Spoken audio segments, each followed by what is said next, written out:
Hello. Hello, William. Hey, and welcome to the stream. We just started the stream. Hey, how you doing?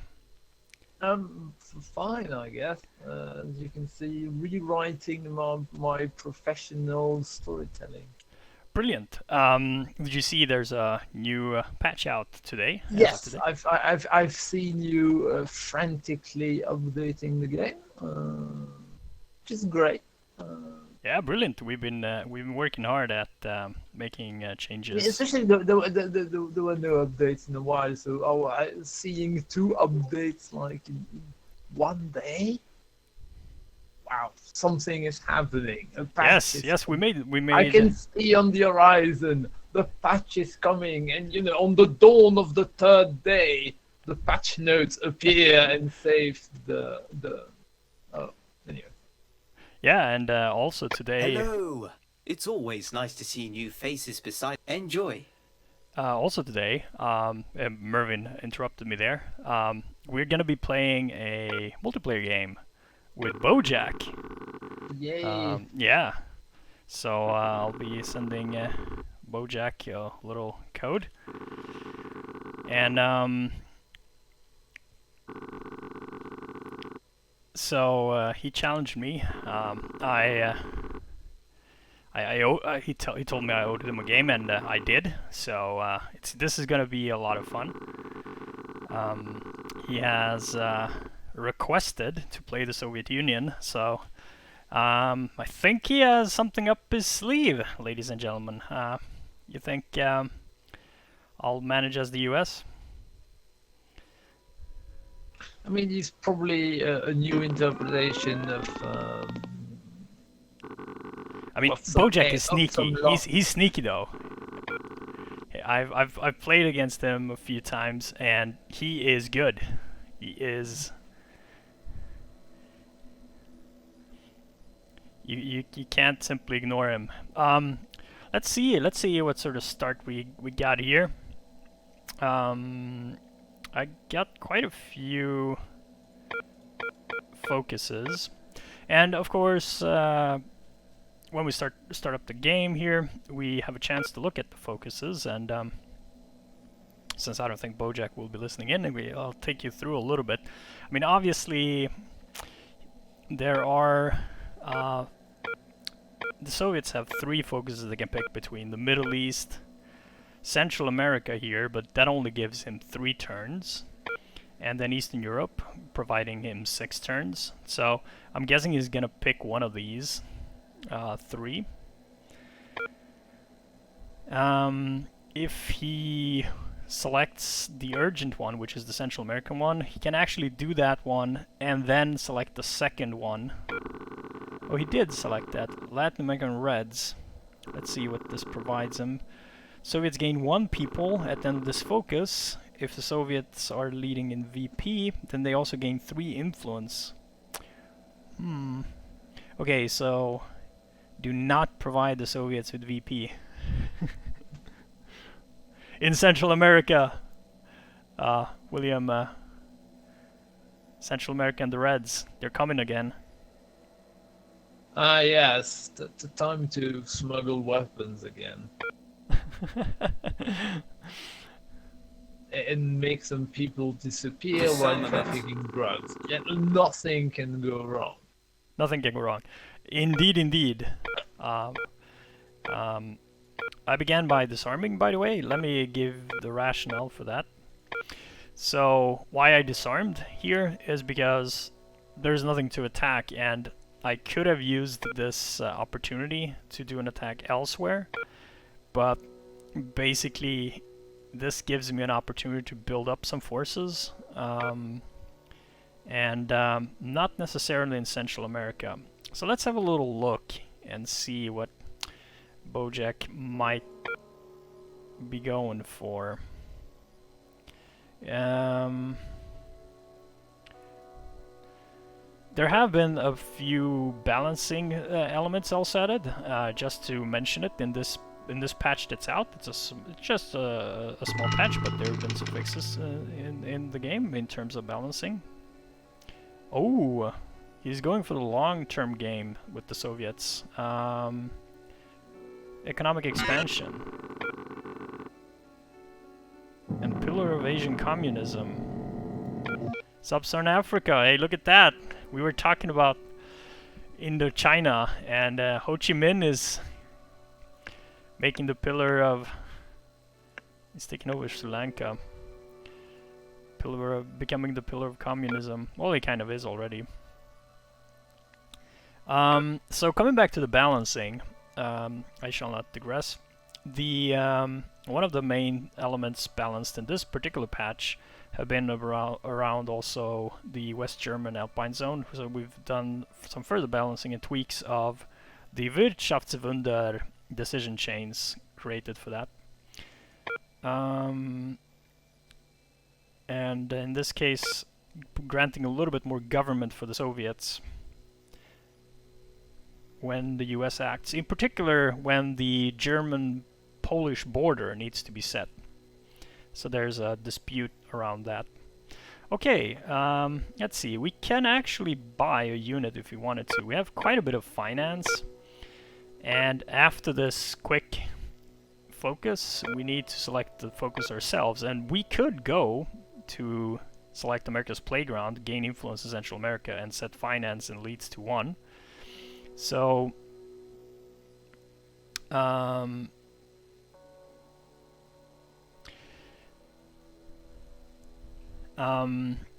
so essentially, if we spend most of our finance, then we won't make it won't be as bad. We could also select full employment. So I mean, this is really good for us. But let's start off by doing Olympus Rising. Securing influence in North America. There we go. And then really we could also increase alignment with government, since we with American Playground would set elites and finance to 1 if we on the last turn spend all of our influence in them, then essentially they would get back to 1 and we won't get mismanagement. So that's how we want to play it. That's our game plan. America's Playground. So let's see. We could land units in Cuba. Actually, you know what? Let's go for Central America. Since we're going to be doing it anyway, we might as well. Why not? With 3 turns, we could land in Mexico, grab 1, and then move a unit.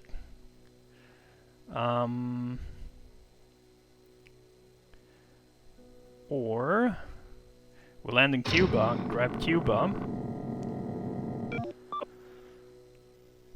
and then we'll use our last turn to deploy a unit actually. Yep, that's gonna be the better strategy. And I'm thinking we will do a little deployment in Svalbard. Oh, Ho Chi Minh's at it again.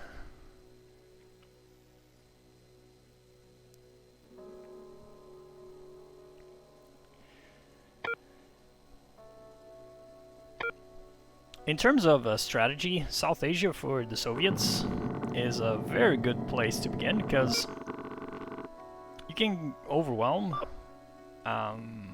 quite easily South Asia. It only holds 40 influence, and so the Soviets have a good opportunity to expand there. And the same with Central America. The Americans have there's only 35 influence in this entire theater, and the Americans have 11 already. So we'll continue with this. We'll just make that happen. There we go.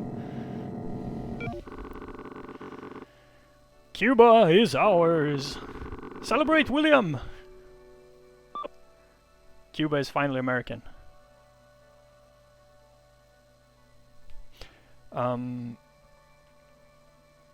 Ladies and gentlemen, look at that. Secured Cuba. Oh. More Asian communism. This is kind of worrisome. So he's trying to cut us off. Okay. Well, like we said, since this is our last turn, we can pretty much try and deplete this as much as possible. It doesn't really matter because we won't get mismanagement, so we'll just go for that. Yep. Oh, yeah, might as well. Go for that. Yes. And let's see, what else could we do? Can we do anything else? I don't know, we don't want to deplete that though. We can increase military as well. Oh.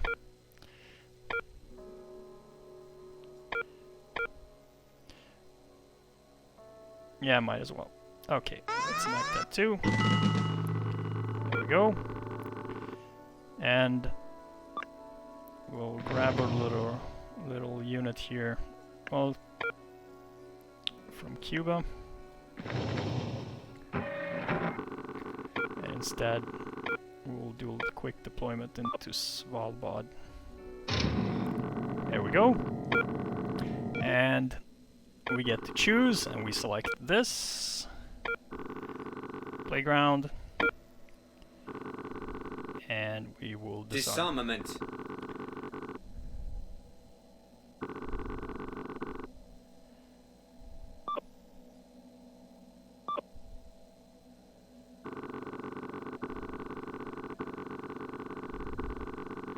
And now we've gained quite a bit of alignment. And so alignment, which is the numbers you see below here, that's when the timeline ends. Ooh, we actually gained one. Perfect. We'll put that there. America's Playground, brandishing the bejeweled velvet hotels of the Caribbean Cuba, is an asset to US socialite elites, celebrities, landowning corporate, and finance mobsters. Excellent. Newspapers characterize our elites as soft and organized crime and corruption. Oh, that's not great. They contrast them with the mafia as a modern, ever-expanding, efficient national crime syndicate rumored to be run by Lucky Luciano. Yep. Well, the Havana Conference took place. So the benefit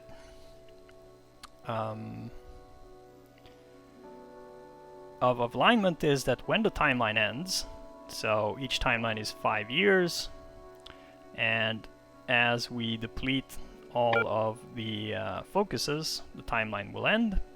And that pretty much means when the timeline ends, we, at the beginning of the next timeline, so that would be starting from 51, we will gain what we have in alignment to our pool.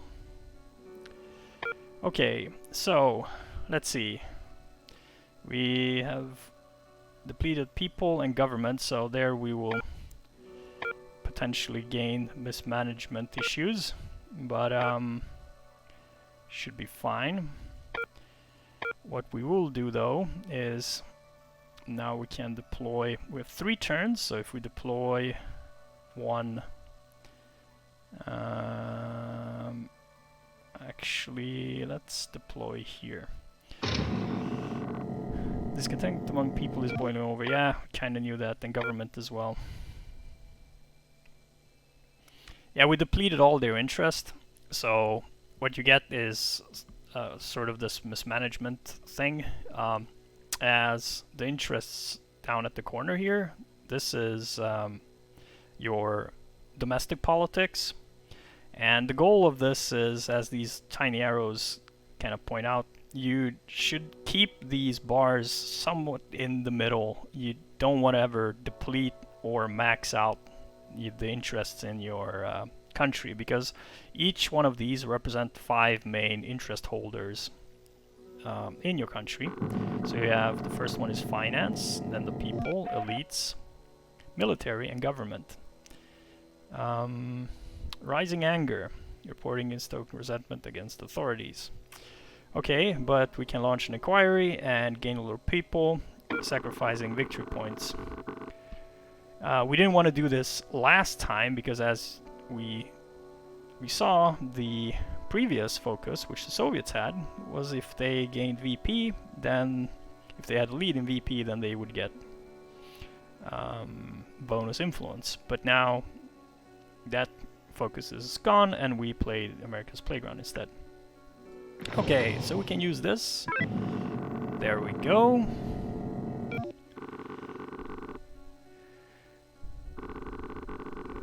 Secured Western Mexico. Next we'll probably gain a decision regarding the government as well. They are probably also going to be angry about what we have done, depleting their influence completely. Now you can do this a couple of times, but after a while you start getting decisions that essentially can lead you to lose the game. So you should be careful about doing this too many times. You can also force your opponent into positions where they have to perhaps... Oh. So here we go, an office of them. Yep. Well... Enemy unit.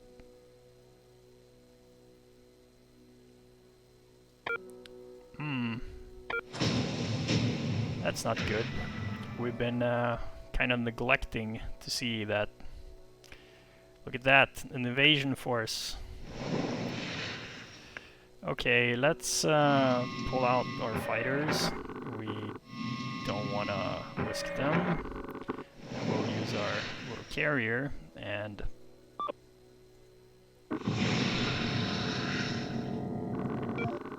There we go.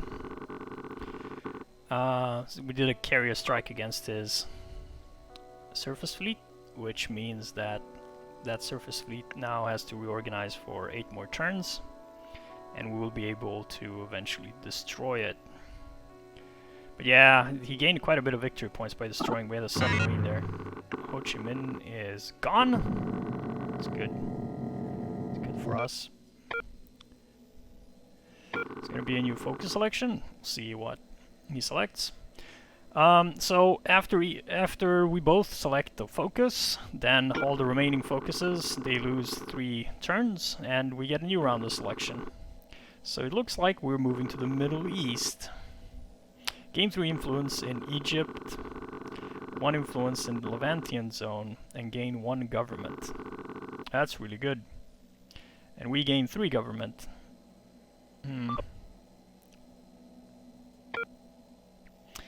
Okay, so question is, what do we want to do? Well,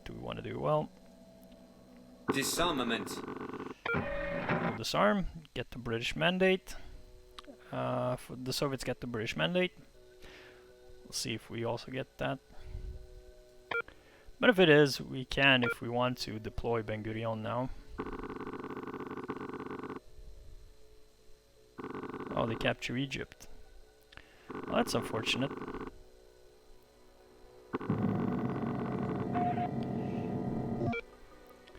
Okay, yeah, we'll leave it to the UN.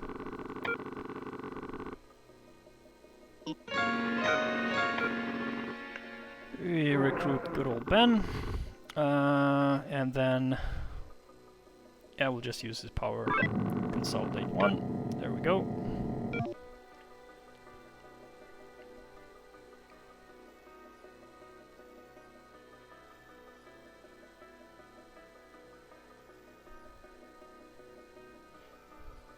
We don't want to gain too much government, because as this timeline ends, we will gain 2 from the alignment that we have, and we don't want to max out, so we will be 1 away from maxing it out, so that's fine, but we don't want to gain any more, because then we will max out government, and we don't want to do another mismanagement. We've already done 1 when we spent all. Oh, he assassinated Bojack. Bojack, he assassinated Ben Gurion. Ladies and gentlemen, there's been a murder. Well, that's unfortunate. Well, we are going to go with Arab support because otherwise this is not going to be looking particularly good. We could remove the blockage here in Egypt or get Saudi Arabia, but actually I think what we'll do is how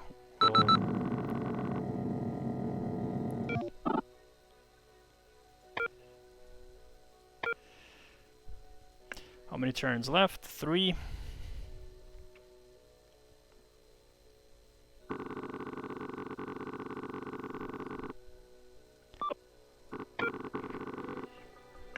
Takes control of Libya. Well,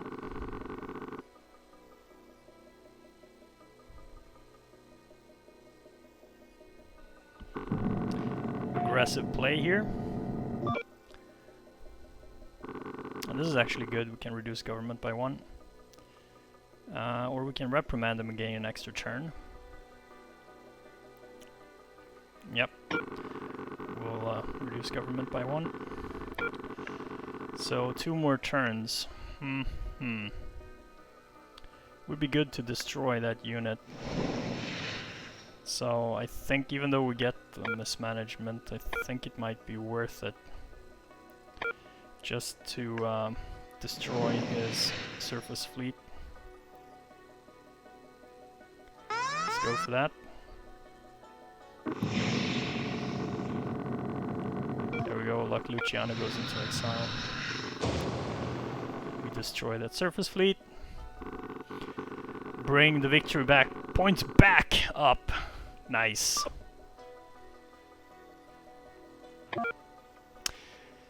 So talking a little bit about the Middle East. What does this actually mean for us? Oh, now the people are demonstrating as well. It's fine. I was talking about the Middle East. Well, the danger in the Middle East now is that he'll start basically running us into the sea, just taking over everything. So we do need a strategy here, and I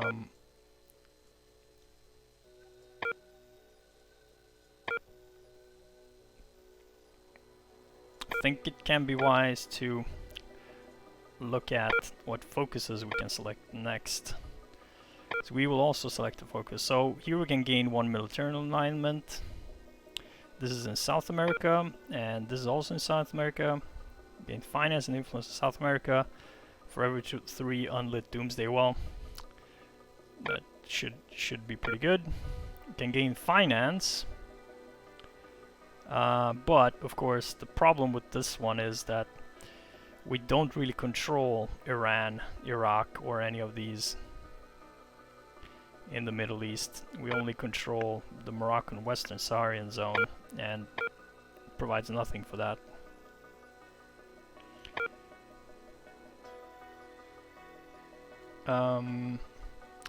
So that's why it's kind of difficult. But the way we will go about it is we'll aim instead for South America. Let's see how much it costs to deploy here. Well, we can pretty much deploy there quite easily. So by deploying a surface fleet, we can perhaps extend that even further. We'll deploy a surface fleet in Central America. Or actually, let's deploy a surface fleet in the Midway.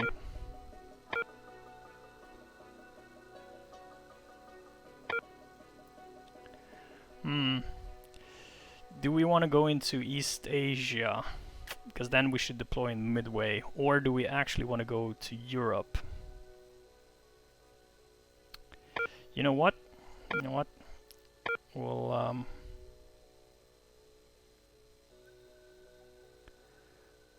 we'll put a surface fleet here.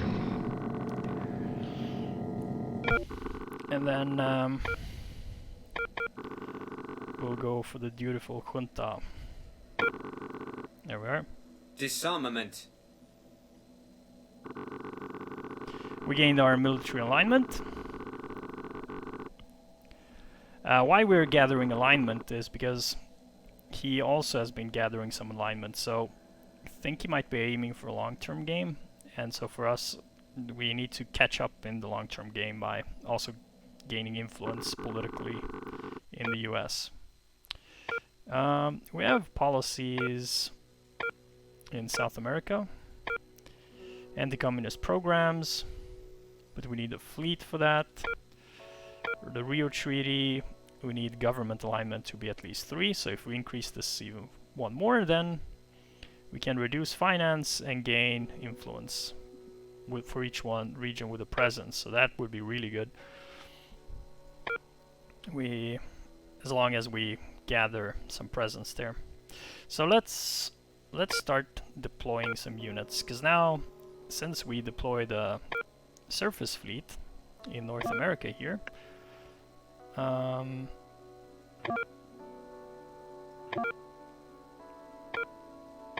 we should be able to start moving in some units. Let's see, where should we begin? Maybe we begin here. We just get a few turns. 4 turns in total. We spent 1, so we have 3 more. We can bring this up to 5. Then move here and just remove his influence. We don't want him ever to reach South America. And there are 2 ways he can reach South America. We can use the logistic tool to check that out. He can move over here, or he can deploy in Chile, which is cost 5 in finance to get there. Or to deploy a sea unit will cost him 9 because he has to go around everything. But here he can deploy, both of those cost 3. So let's see here. 3 turns.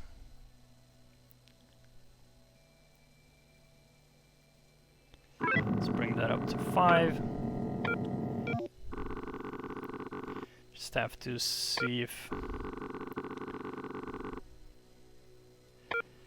he takes the bait or not. Now the benefit of deploying, why didn't we deploy a sea unit here? Why did we deploy an army command? That's because if we deploy a sea unit, then we don't see if he deploys an army command. The army commands have an ability which allows them to see if there are any adjacent. So for example, this army command is adjacent to this region, so we can see that there are other land-based units there by just simply having our army command deployed. So deploying our army command in the Guyanese Caribbean zone means that we can actually see if he would deploy anything there. So consolidation is continuing. Yeah, this is that's not great, I gotta say. Very aggressive play from Bojack here. But we'll continue with our plan. Move 1 forward. And then the next turn we'll turn this solitaire Soviet influence in the Amazonian Legal Brazil to become, there we go, American 1. And it works also later on, now since we have presence there with the policy that we had.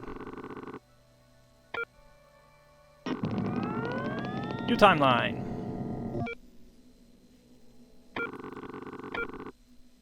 Okay, since the Soviets are leading, now the US begins by selecting first focus.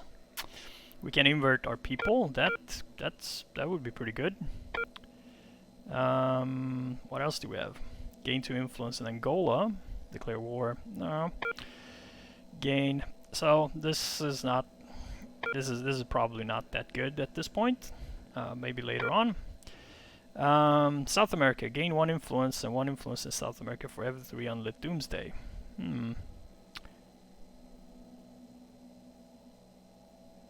That's interesting. 7 turns. South America. 1 influence for every... That means 3 influence. That's pretty solid. See with this one, the Petrov affair. Spend 1 government to gain 1 elite alignment and increase success chance of infiltration. Ooh, interesting. But we don't have much elites to do infiltration missions with, so unfortunately the Petrov affair is not that good at this for us now. Let's see this one. Gain 2 military. US military unit deployment cost in sub-Saharan Africa is 1.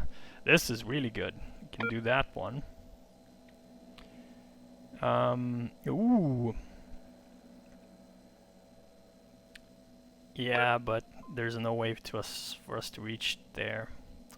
Okay, so which one is the best? Definitely this one. So we'll make that happen. Free trade agreements. Ta-da!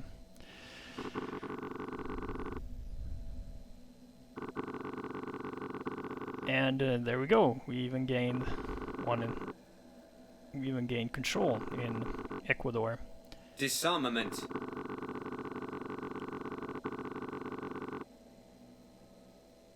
Let's see what he selects. Needs to select the posture.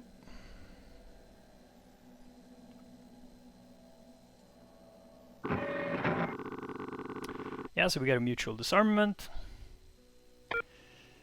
This means that we actually are going to launch a satellite first. We have launched our first object into space. Woohoo! So we gain 1 victory point now. It's at 0. We could do strategic fighter bombers so that they can deliver nukes, but we're gonna hold off on our military. It could be good to have. Let's see, we got the goal. Nice. And we also have corporate ventures.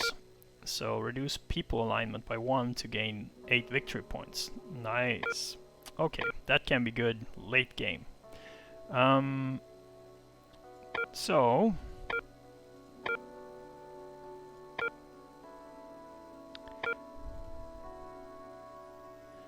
let's see.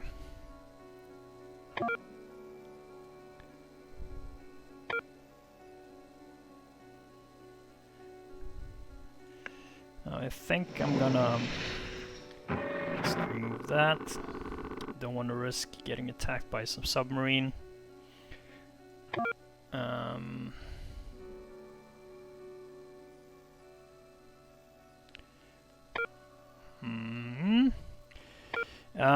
That's because why that can happen is he can go from Far Eastern Russia, move into like the Aleutian Islands, and then attack.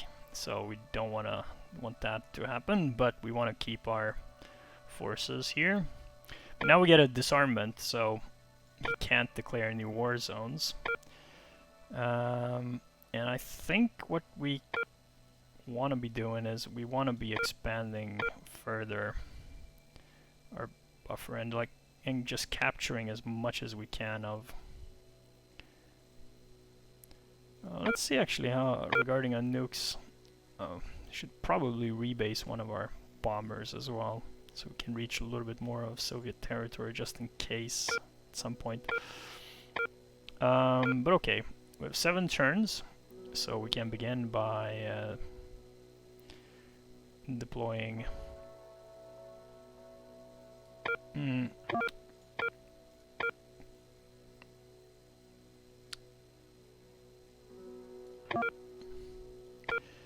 Let's actually begin by cutting off Svalbard.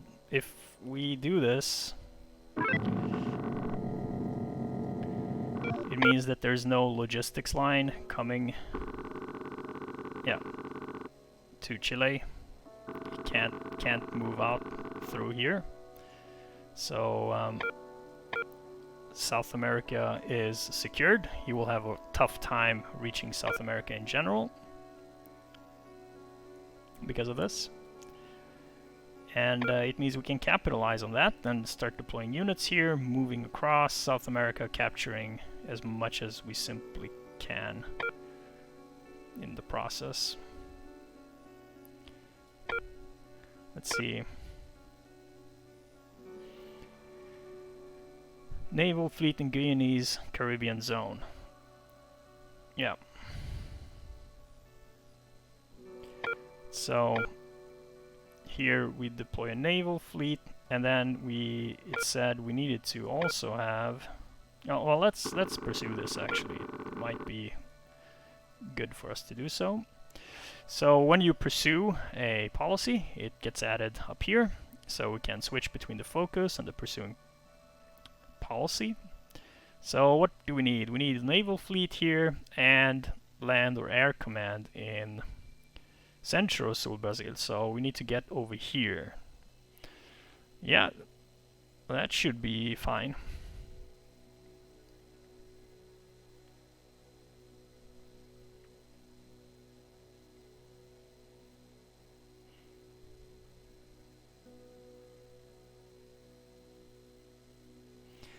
If we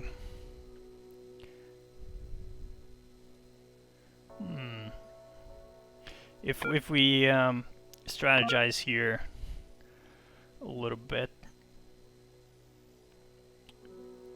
I think perhaps we wanna deploy the fleet first, then deploy probably here.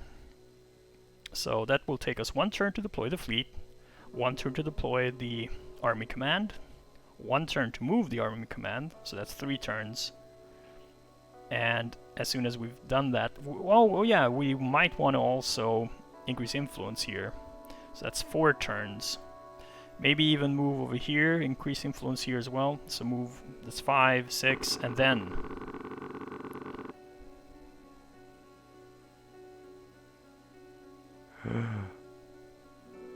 He did boomerang programs. Oh no. Blocked intel missions for us. Well, we didn't have much elites, so it was good that we didn't choose the other the other focus that was focusing on missions, on intelligence missions. So there we are. We deployed the surface fleet. When you deploy any unit, it takes them 1 turn to become combat ready. Until thwarted. Oh, he's trying to do some nastiness. It's alright, we have the goal. Actually, we'll take this unit out. And let's see here now. So we have 5 turns. We said deploying is 1, moving is 1, so that's 2. Then we secure that, that's 3. Then we move again, that's 4. Then we secure, that's 5. Yeah. Should be fine. Then we can do it and we'll get a lot of influence. Okay, let's make that happen. Okay, so it will cost us 1 finance to deploy, but it should be fine. So let's deploy that unit over there. We could also have deployed over here. Both of these cost the same for deployment.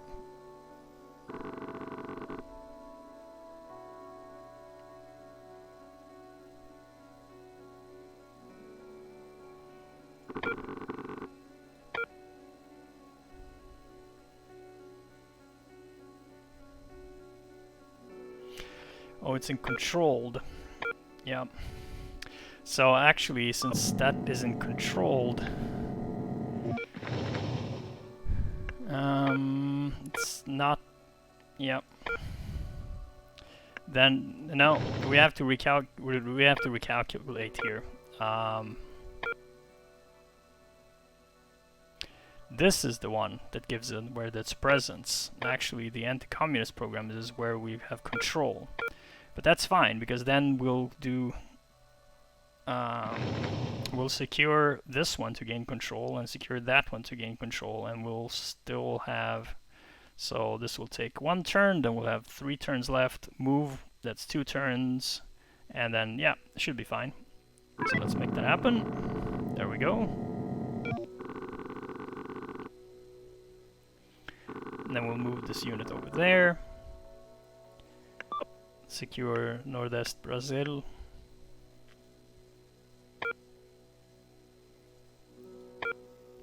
Bojack has full control of in the Chinese zone. He also got nosedive. I wonder what that is. Yep, there goes Jup. But oh, another piece of the puzzle. Well done, sir. So we'll move over here. Got 3 turns actually.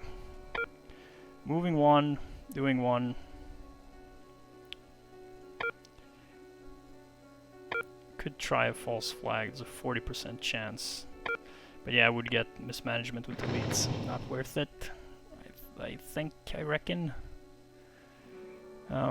Yep.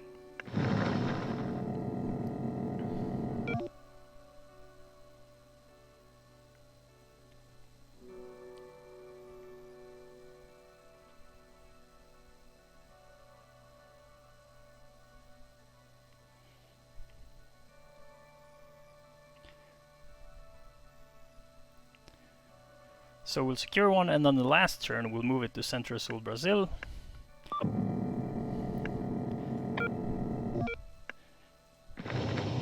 We have 2 turns, so we'll use 1 turn to secure control in Nordest Brazil. Then we move it, so we finalize this, and then when he selects the next focus, we can actually trigger the anti-communist programs. There'll be anti-communist programs in South America. I think historically there were anti-communist programs launched as well. I'm just a little worried about what's happening here. This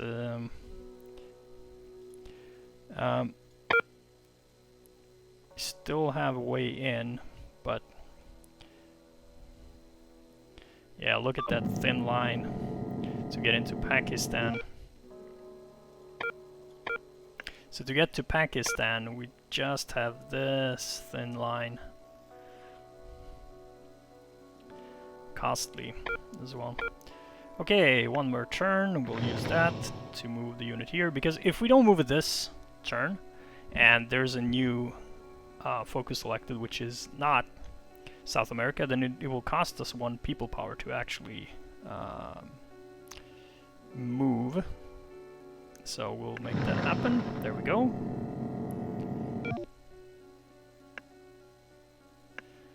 Now we fulfill that. There will be a new focus selection as soon as the Soviets end their turn.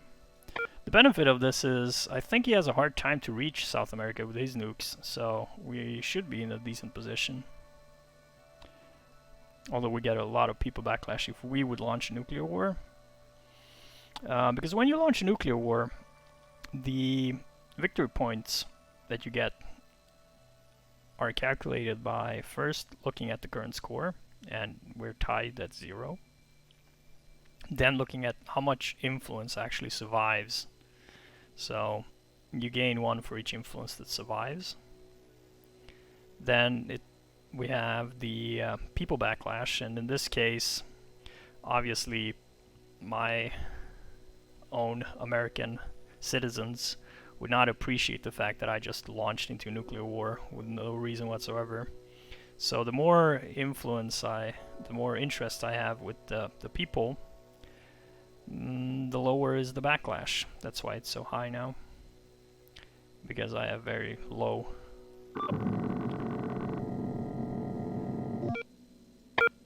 terms of interests with my people. But here we go. Focus ends, and the Soviets will select now. So we have Western Europe or Eastern Europe. He could select one of mine, but I don't think he's going to do that. He'll probably select one of his. So we get 6 turns or 7 turns, either in Eastern Europe or in Western Europe. The interesting part about having Eastern Europe ones is then he might need to select to arm or disarm in Eastern Europe. So we'll see. He might focus on Western Europe.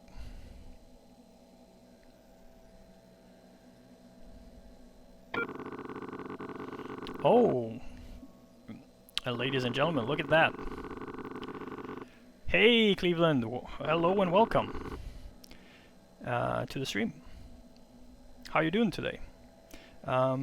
So, Bojack is launching into the weapons program, trying to manage to create T-54s. And in this case, we get an increased espionage chance, but of course, that doesn't mean much for us because there's not much we can do with that. Okay, Disarmament. we'll disarm. Now, what's interesting is we can place 3 influence. So let's do as much damage as we possibly can. So we'll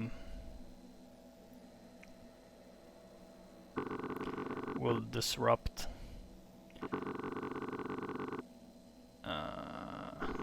Yeah, more in Moscow. There we go.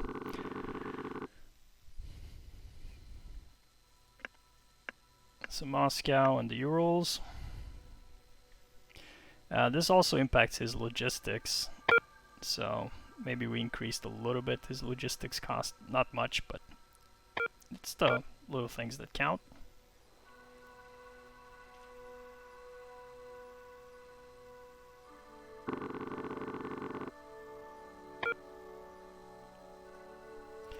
So the focus... The question is if he manages to complete the T-54. It's a good tank. Hey Cleveland, are you liking the summer heat, or is it unbearable currently where you are? I think that's a big theme of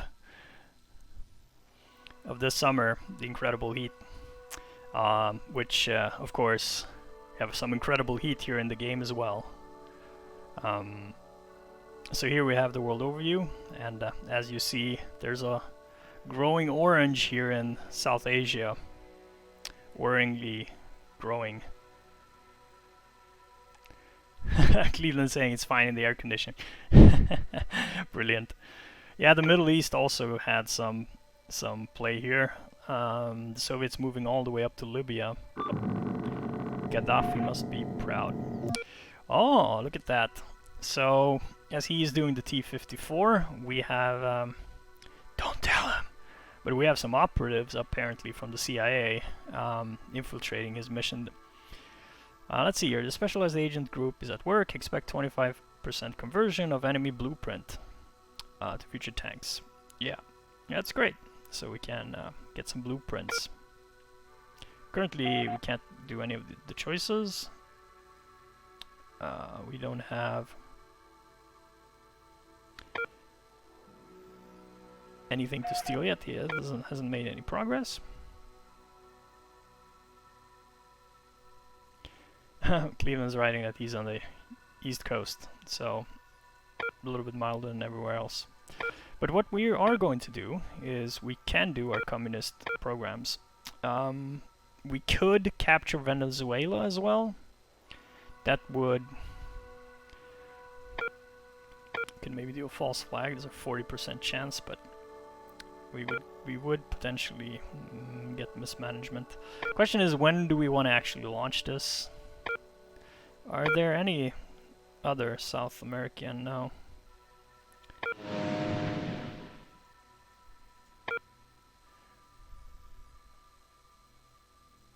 Uh-oh, we might get an invasion into the Aleutian Islands.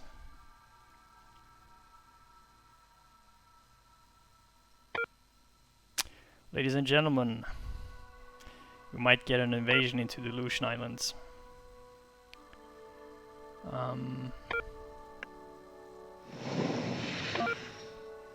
I could potentially attack that, but moving up a carrier all the way up there is dangerous. I think the Aleutian Islands are kind of lost.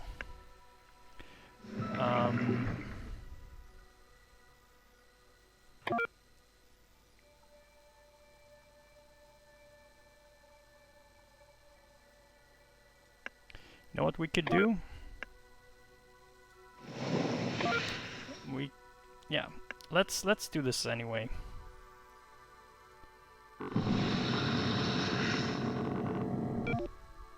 Because now, if he lands these units in the Aleutian Islands, there will be a war zone there.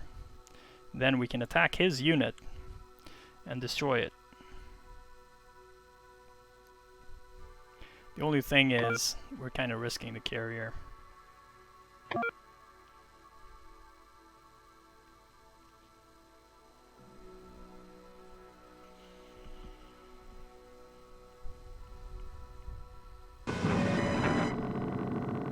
There we go. So we did attack it. Yeah, let's prioritize gaining more intelligence on his T-54. Partial blueprint.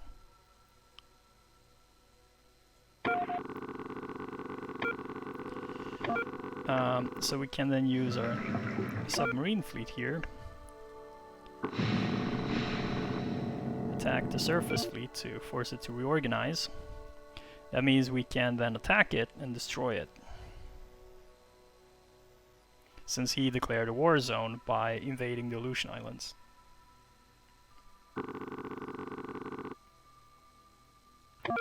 So the only thing we need to do now is escape with the carrier. That's the risk that we're taking.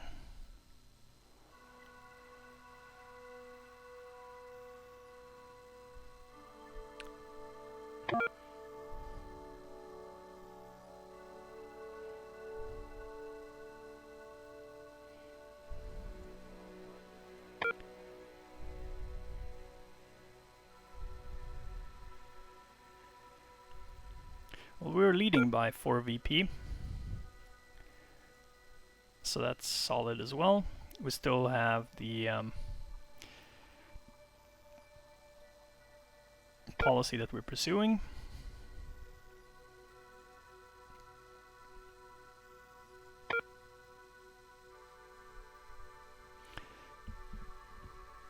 Now the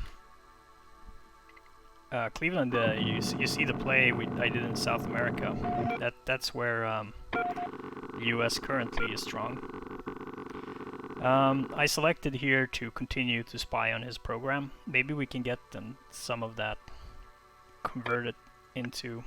Okay, so convert that into progress for our own tech later on. Our own tank development. There's one more turn left for us to skababble with the carrier. Let's deploy. We could actually use a sub. It would be good to have a submarine here. We can. Yeah. Let's take this back to the command reserve, and then let's deploy it over here.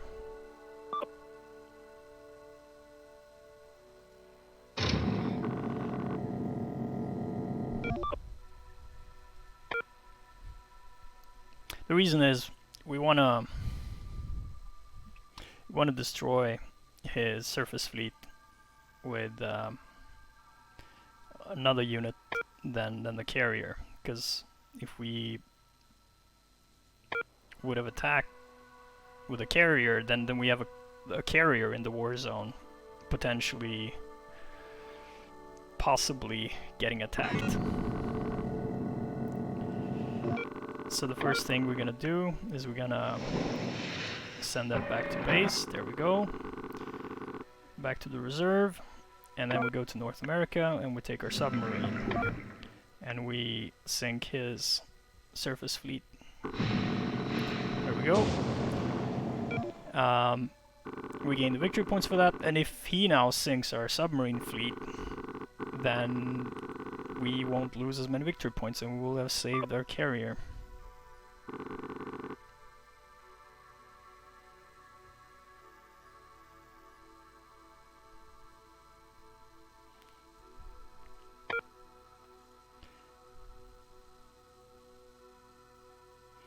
So, moved from Alaska straight into the Aleutian Islands and destroyed his unit, granting us 6 victory points. There we go. Now we know that he disarmed, or he retreated with 1 surface fleet, and now we destroyed 1, but he should have plenty more. Oh, look at that, he did have a submarine. That was really good that we moved away with the submarine fleet, but he kind of made a mistake. Let me show you guys why. Because that submarine now over here is reorganizing.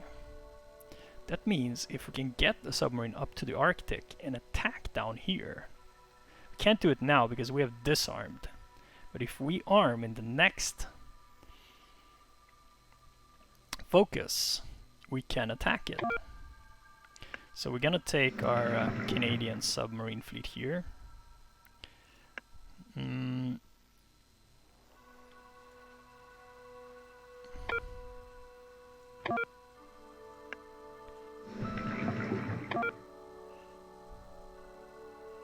And we're gonna move it up into the Arctic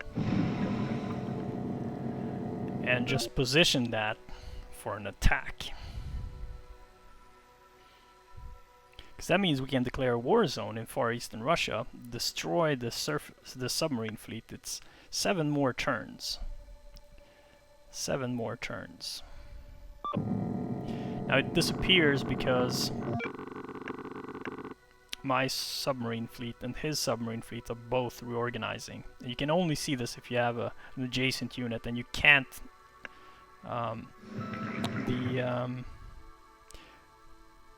the hunter-killer ability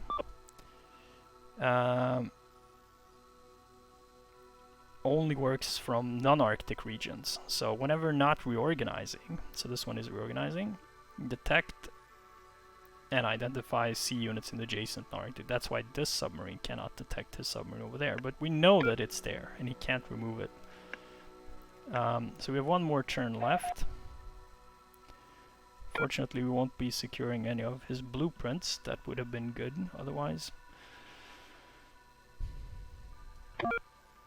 So let's have a look what we can select next to perhaps capitalize on that. Would be good to invert our people here. So maybe if we can find somewhere to spend 1 people. And I think I know how to do it. I'm gonna move this surface fleet down here. I'm gonna take you through then why that is a good move. So the reason why it's good to move the surface fleet over here is because if you look at the logistics both into Africa and also into the Middle East, it will go through this region, and having a surface fleet there means we can use its convoying ability, which all of them have, all surface fleets have, to reduce deployment cost. Okay, so let's see now. Right, we did a miscalculation there, big mistake.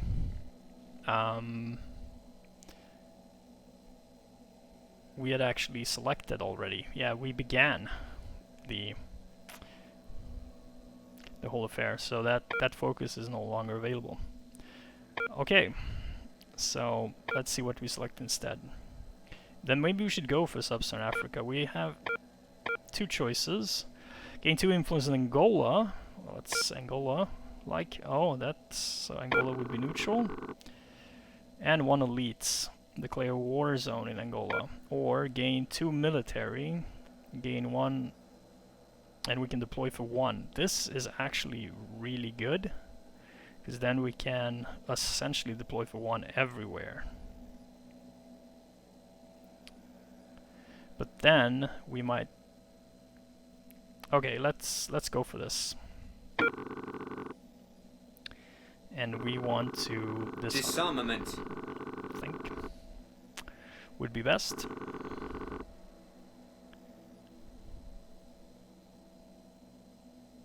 Now if he disarms,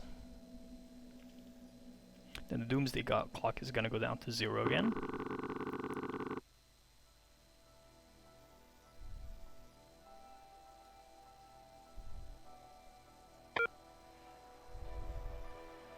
Okay, we have a deployment cost of 1.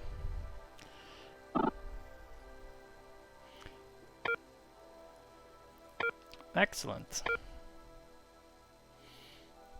That means that we deploy everywhere for just 1 finance. And we'll begin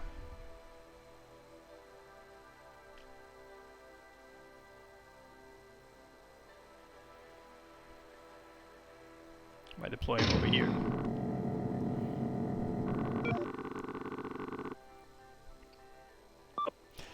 Oh, there were no units here, so that's why the doomsday clock didn't go down. We didn't actually disarm any units, so that's why the doomsday clock didn't go down.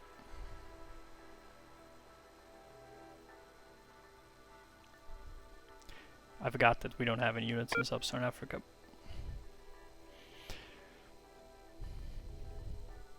Now, we still have the policy. Oh, he's trying to do intel missions in West German Alpine Zone. Let's see, how many... The enemy have launched their first object into space. Oh no. We should have armed and attacked his submarine fleet, I forgot about it. Now he destroyed our submarine fleet instead. Ah, that kinda sucks. Well, let's take up some revenge.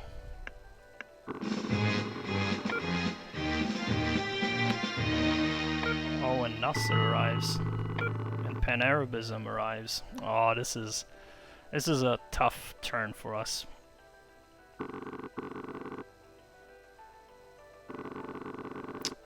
Yeah, it was a strategic blunder there, not picking arm, destroying his submarine fleet that was reorganizing. So carried away with the play. Well, Nasser is a genius. He secured the Levantian zone for the Soviets, and partially also Iraq.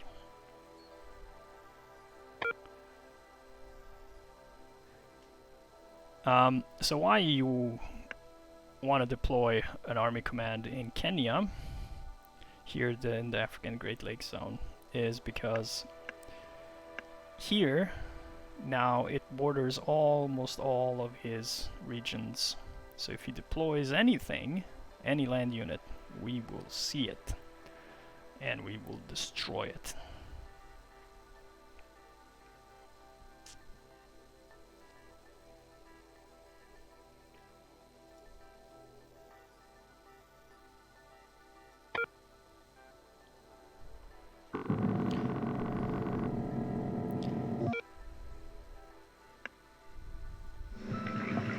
Now, yeah, fortunately we'd get mismanagement if we attacked his fleet.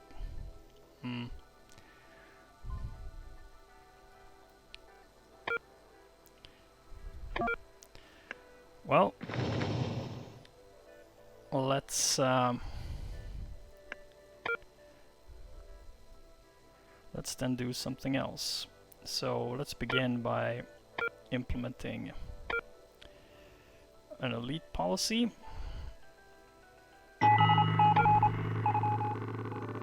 There we go.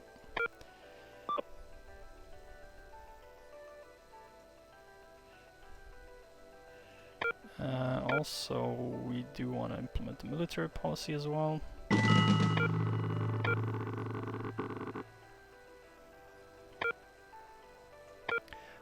wait with that.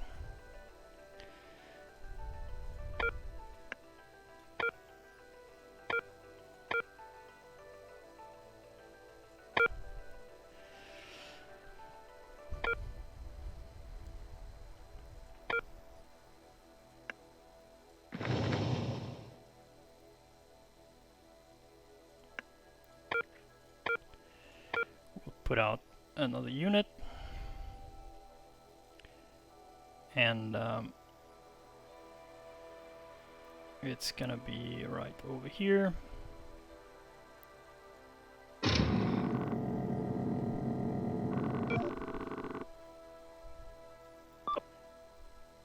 Yeah, exactly.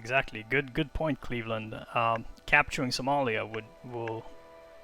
And this Somalia is a very strategic region, and obviously that's why there's been so many wars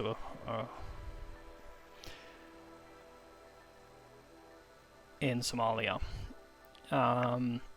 So capturing Somalia for us would mean driving the costs for deployment through the roof. So having strategically placed the unit in the African Great Lakes zones, we can make that happen. Now, why did we deploy a unit before we actually capture influence? Well, because we want to make sure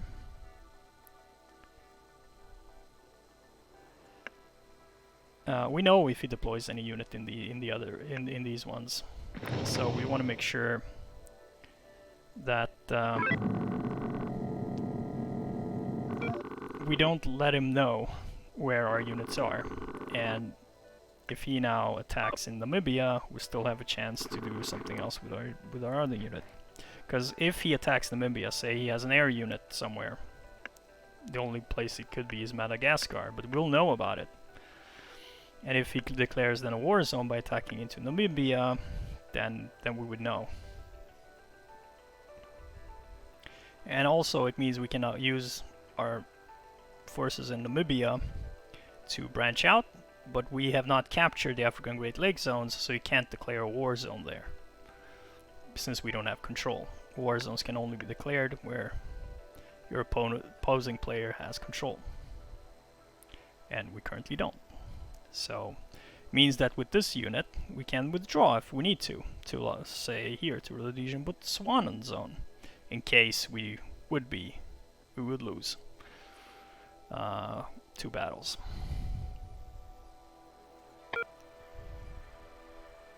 So why it's good for us to concentrate on the Sub-Saharan zone theater is because if we close the gap, if we capture the West African coast, then we also close down any other possible route down here. So basically the Atlantic will be US only. Oh, talking about US only, here's the Soviet only part of the world though. Looks like India is gonna side with the Soviets full out. 3 turns left. Okay, let's make our move. Can take us 1 turn to establish the stair, but we're not going to do that. We're going to move to Rhodesian Botswana zone.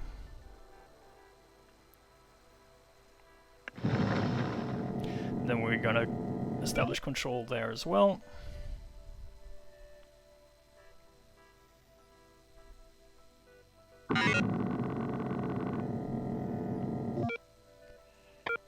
Yeah, control in India. Yeah, that's tough, but we are cutting him off. So that means when we do now capture African Great Lakes zones, and there he's gone. Wonder what he'll use that for. Afghanistan, of course. Oh, look at that. Convoluted communist plot has been revealed. What can we do? We can pay 2 government to place 1 influence. We can coordinate with our allies. cost us 1 military to gain 1 government. We can force their hand. Fortunately, we don't have enough people to do that. Placing 1 influence for 2 government, that's actually pretty neat. Let's make that happen. And we'll place it right over here.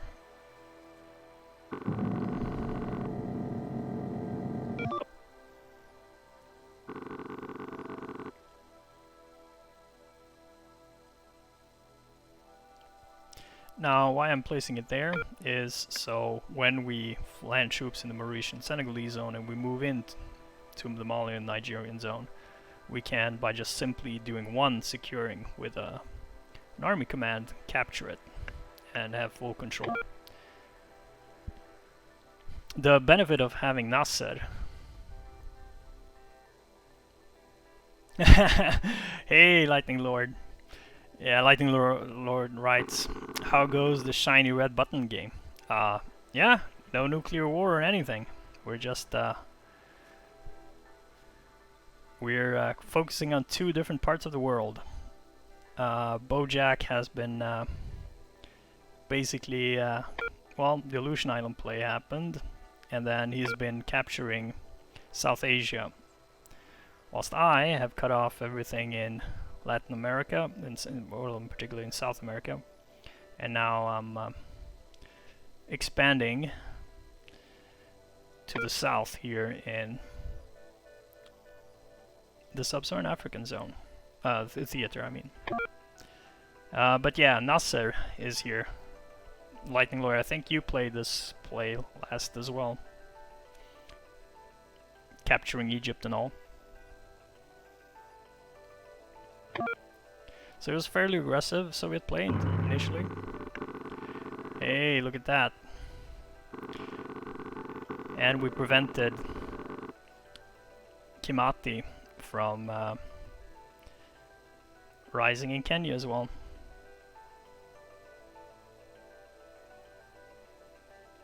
Yeah, this is a mutual expansion. So he's been focusing on closing off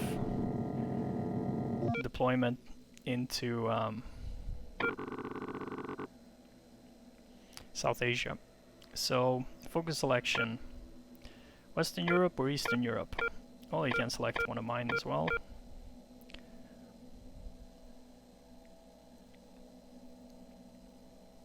Will be interesting to see what he selects.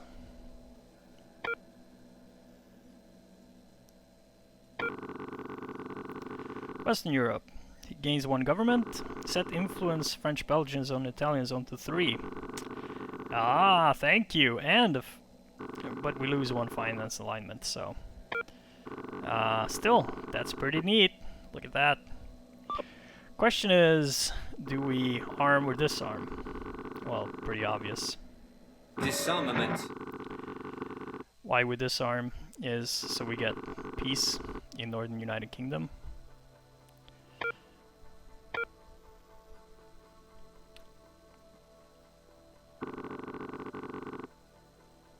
Now, this kind of hurts our little play here with the policy, because to do this policy we needed to sacrifice 1 finance alignment.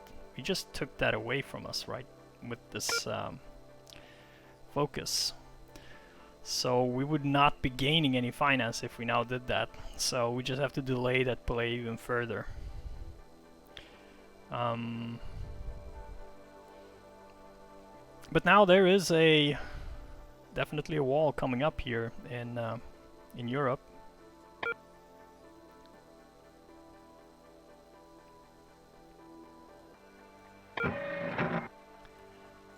And there goes the surface fleet from the Aleutian Islands, saved because of our lack of people influence to spend. We don't want to end up in mismanagement.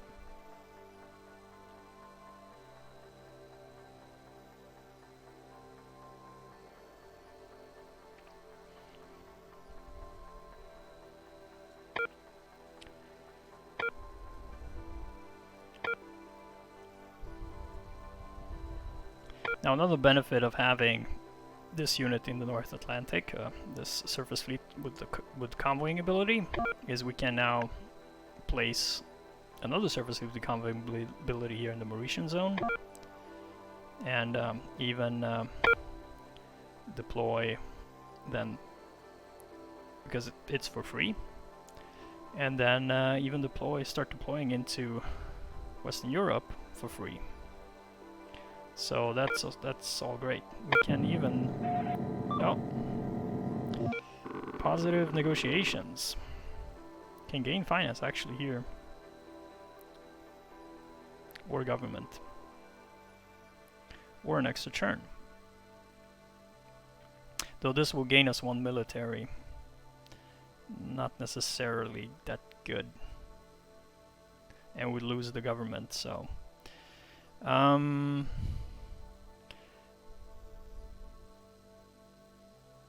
yeah, probably best to go for finance.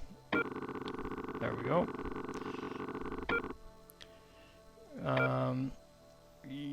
Not gonna go for NATO as of yet, but we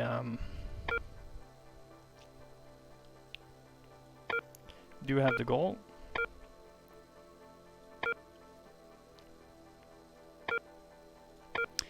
So let's see.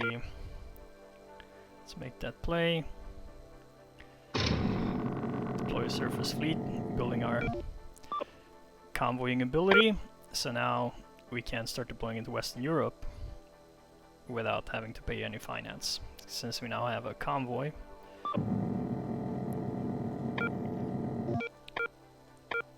So we'll pick up the 9th fleet.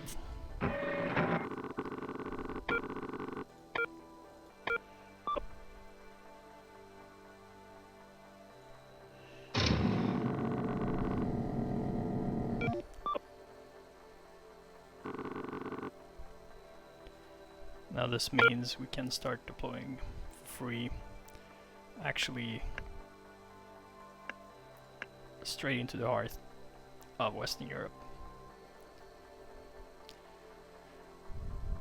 Would be nice to have Western German Alpine Zone, Iceland, maybe mainland Norway secured. We only have 2 more turns, so we'll have to make the most out of that. And I think the best way to use it is to deploy here.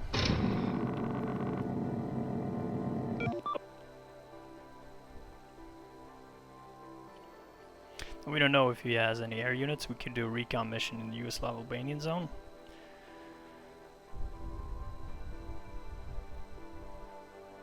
It's a bit risky, because we might fail that mission. So at this point,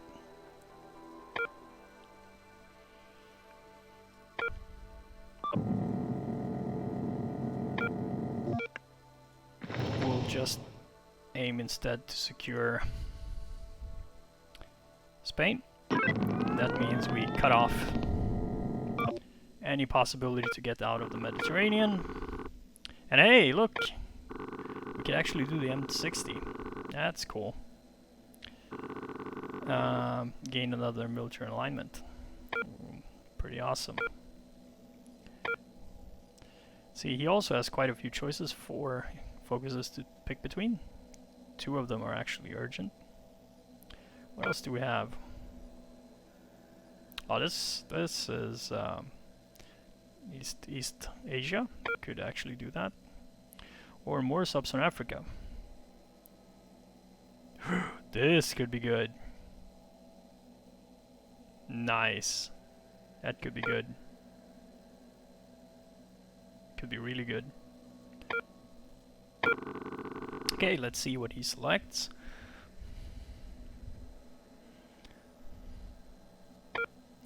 British Lion. Not particularly beneficial. Might as well do the M60 program instead. Although he gains espionage from that, but...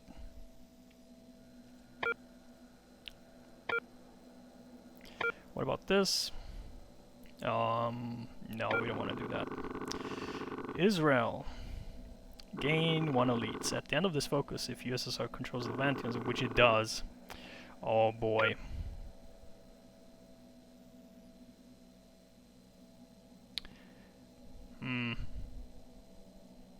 Disarmament. Yeah, we kinda had to disarm that one. Let's see what we get. We get few leaders. Those are nice.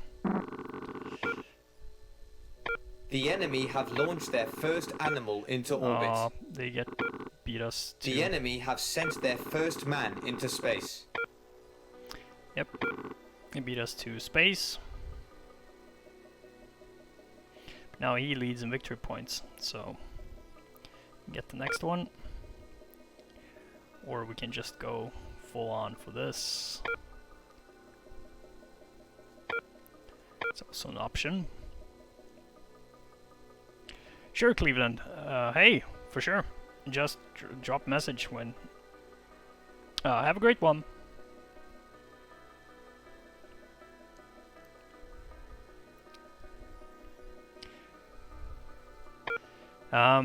So the thing with the space race is that only the one that researches any space race mission first gets the victory point bonus. So I'm not gonna get victory points for these two because he already researched them. And Cominform. Oh, well. Look at that. Secures 1 influence in Yugoslavia. But that's all right with us because we have a far better position. If we can get Macmillan, the goal as well, out, would be good.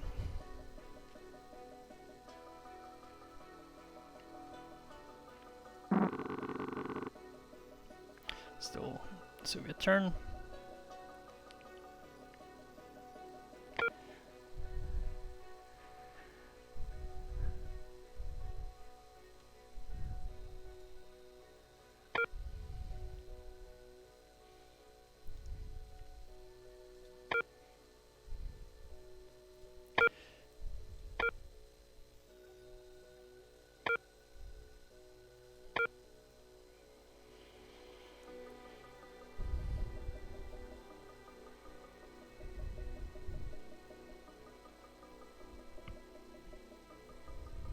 Yeah, this would be so good to get.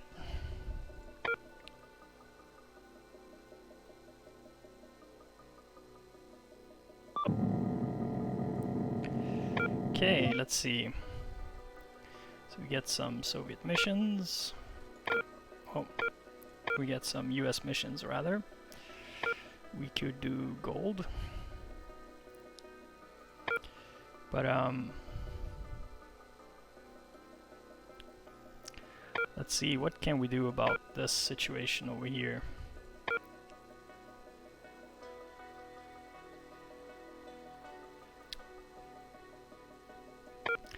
Let's begin by... Our bomber commands can now deliver ballistic strikes.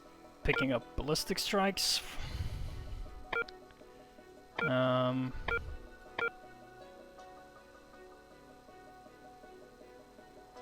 We have launched our first animal into orbit. I do one, because it gives us a higher chance for recon, 10% higher now.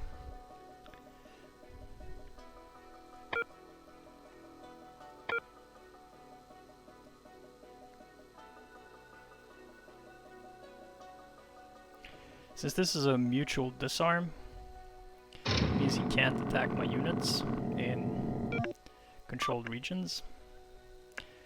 So it gives us some peace of mind to actually build up forces in the Middle East. And we have established sort of a wall here going from Svalbard all the way down to Morocco to the coast here. So that's pretty good.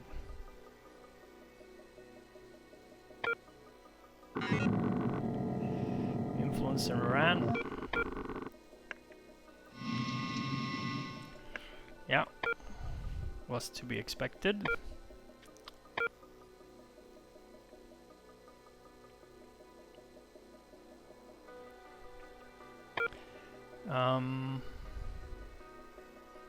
Unfortunately, I might add, was to be expected.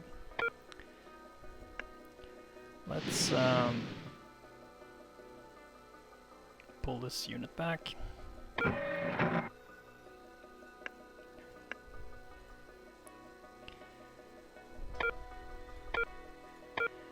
Then deploy over here.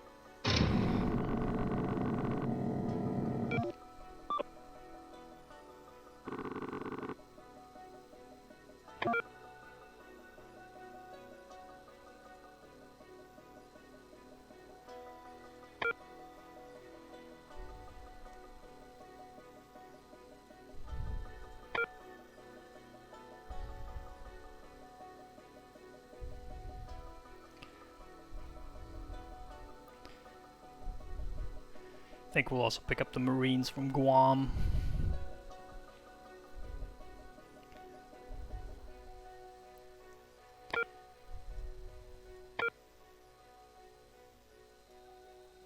How much does it cost us to deploy here? Almost nothing.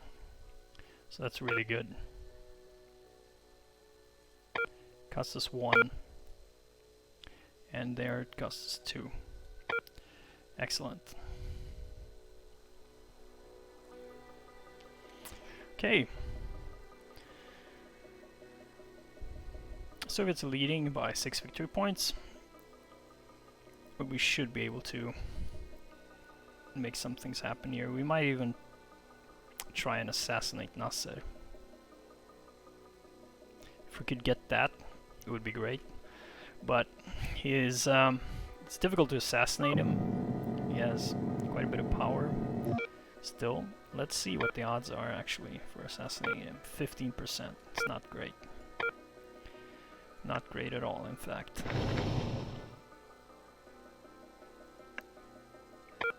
Okay, so let's make that play happen. Let's pick up the Marines from Guam.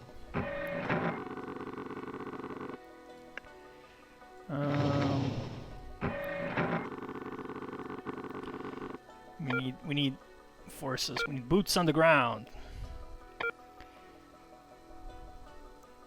5 turns left. So there we are. The reason we can deploy here, like I said, is because we have built this convoy. We have a convoy in Surface Fleet, the 12th Fleet here. Then we set out the 13th Fleet in Sub-Saharan Africa, and then we deployed a fleet over here in Western Europe. So that means we can deploy to any of these regions without paying any finance. So that's this fleet over here, and that is doing convoying. And then Sub-Saharan Africa, and then Western Europe. Okay, let's see here. Didn't see nothing happen here, so question is if he has moved any forces in. Let's see what he's got. He definitely has an army command in Iran, I would guess. Just judging by the fact that we saw he secured Iran. Lighting Lord writes, I'm sure you can do it. If I remember right, I managed to do false flag first try and 15% during one of our games. Yeah, but that's incredibly lucky. I only have 3 turns. I want to make the the most out of it at this. But I can give it a try at the, maybe on the last turn. Would be epic to have Nasser taken care of. Nasser actually didn't get an assassinate. He died of natural causes, historically.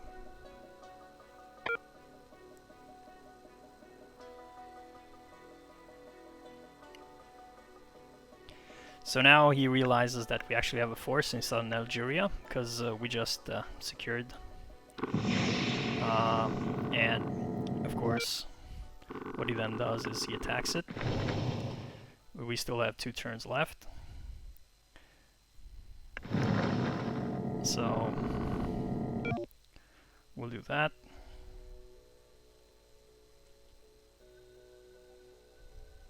Now we know that he has. That's fine. Because we'll use this to take that away. Now he gets a lot of. He just got that influence, 5 influence, which is devastating. It's a lot. Alright, we'll go for the M60.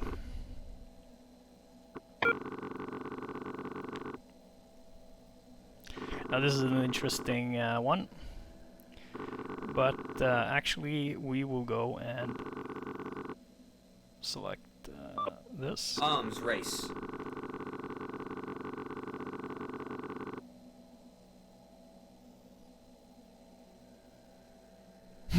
Lightning Lord writes, I wouldn't call it luck, I'm just that good at false flag.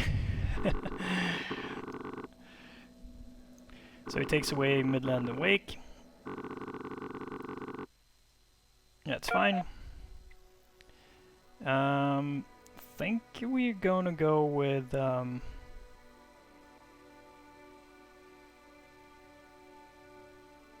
single efficient producer.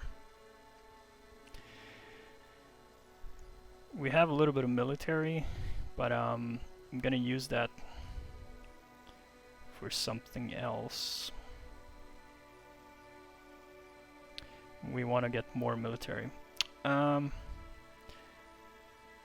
Could go with yeah,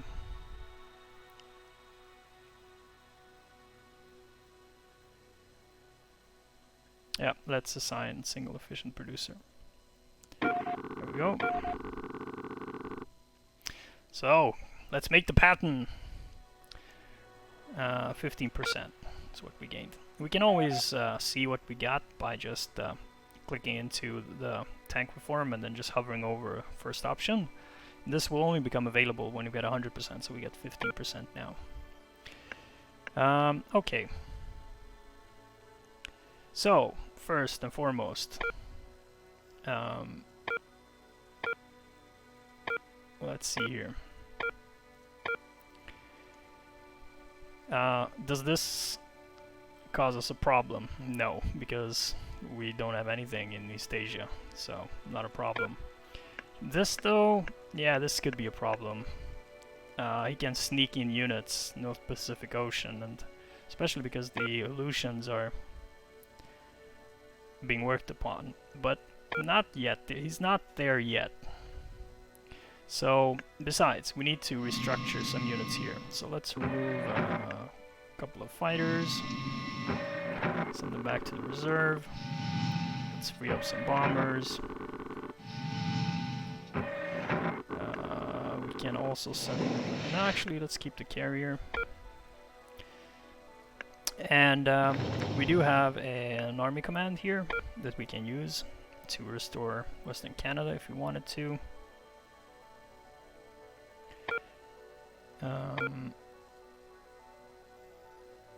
But what are we going to be doing instead?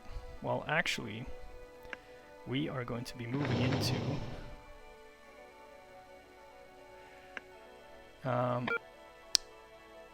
we should do a play for Mozambique to set the stage.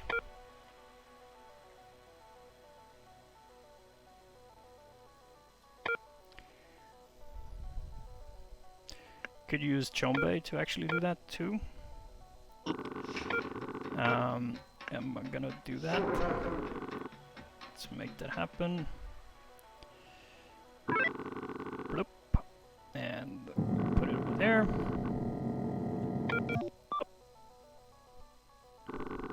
Now he secured his final element in final chain, linking up Iraq.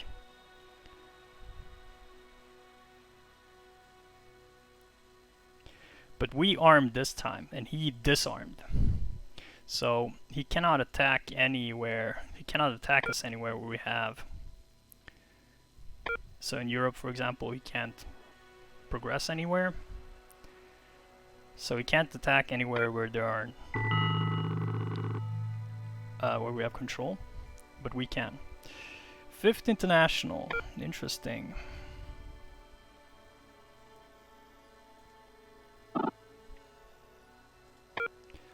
That yields him more victory points.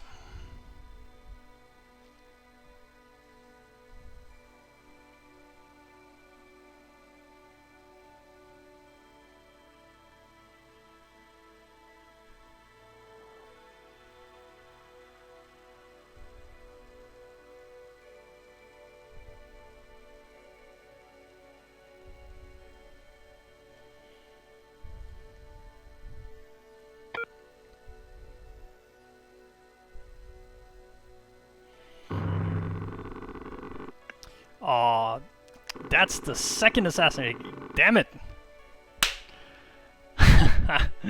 You see that, Lightning Lord? He assassinated Chombe. Chombe down! Chombe down!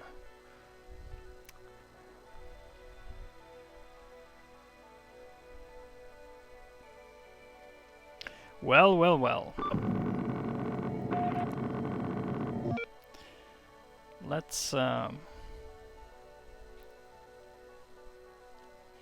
invite the media to our press tour. We'll probably not succeed with completing this then, if we do this. But there is a reason for this. Because that means we can move this unit over here, now that we have some...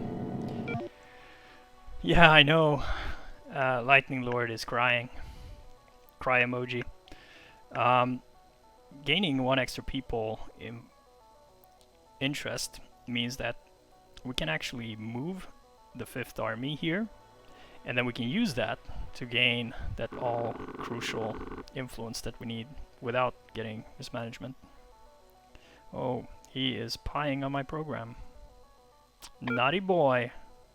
Naughty boy! Bojack is spying on my program, ladies and gentlemen. You saw it here first. Okay, so... yeah, let's make that happen. We have 4 more turns to get 30%. I mean, maybe we can make it. Okay. Let's make this happen. There we go. Now things are set up for the Renamo.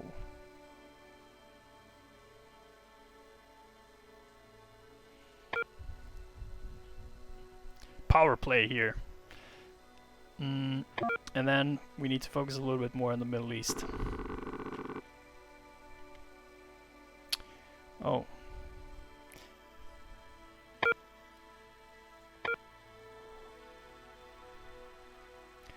Come on, come on.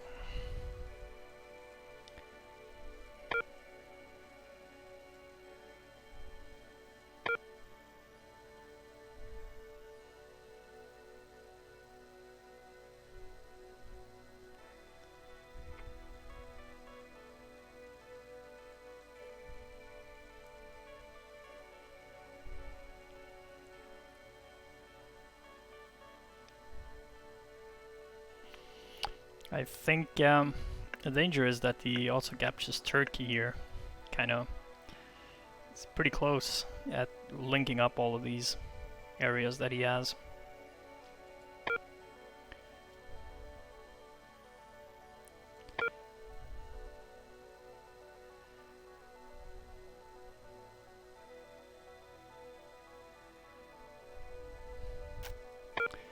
Which can be a danger to us, especially if we don't have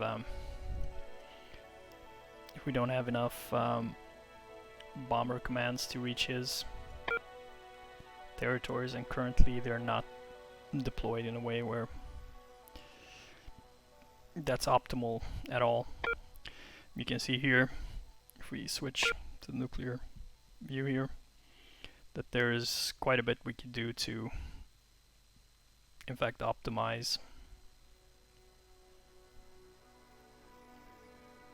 our reach. Maybe even deploy a few bombers.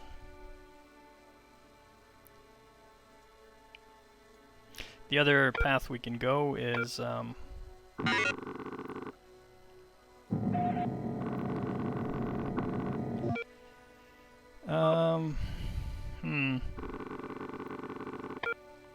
many army commands do I have? I have 2. Do I want to sacrifice one of them?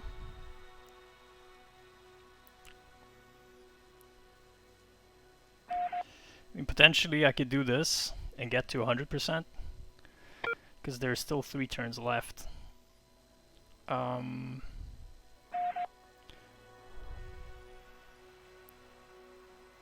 After this there will be 2 turns left, so if I get another 10%, because this would bring me to 85, if I just get 10% then I'm not gonna make it. So that's why it would be good to secure it. So unfortunately that means sacrificing 3 army commands. The army commands I don't have a lot of.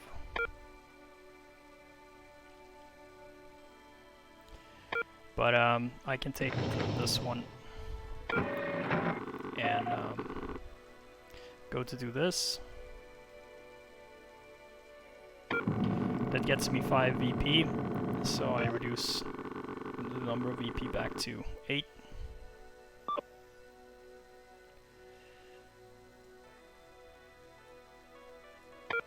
And the next turn I will have completed the M60 upgrade!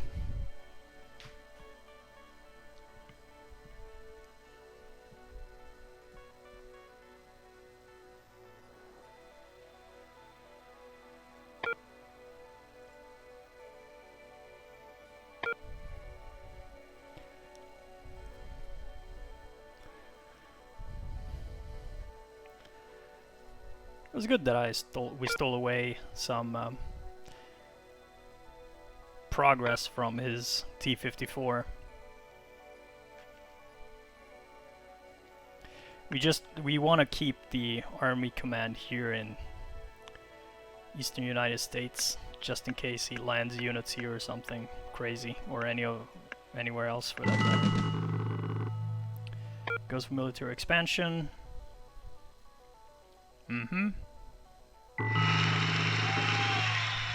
And citizen rights as well. So people alignment and military alignment. Soviets are going for it.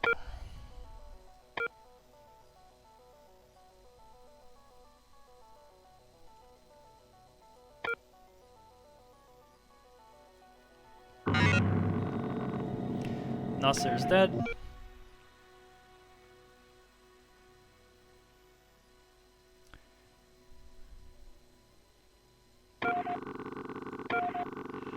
We gain 2 VP more.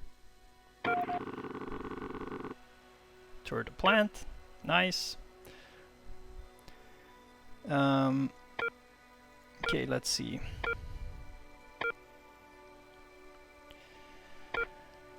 We don't want to do that.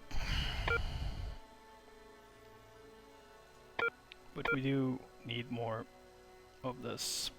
So we need more alignment with the people. So we're gonna be doing that. And we still have 2 turns left. So let's make use of those turns, actually moving the unit here. And yay, we gained an achievement also. Unlocked the achievement for M60 Patton. Woohoo! Celebrations! Yay! Yeah! We did it, boys. M60. The Patton. Well, I know that there's the M48 Patton as well. They just call them. They love Patton in the U.S. You know. Who doesn't? I mean, he's a mighty fine general.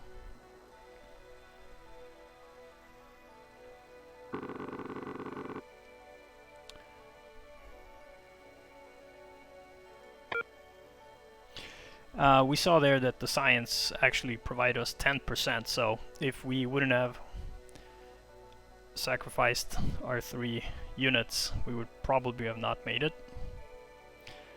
But we should be fine. Still have reasonable amount of resources, and we catching up a little bit in terms of the victory points.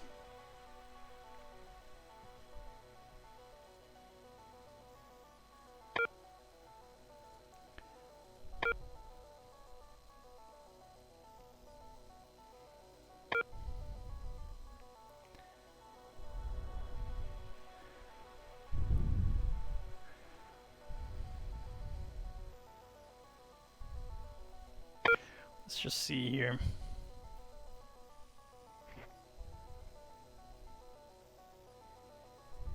Central America, Western Europe, and North America. Might actually be returning to North America, so we'll see what selection he makes. In the next focus. He has 3 options: Central America, Western Europe, or North America. Central America probably not pick, but could be anything really, so it's not a given.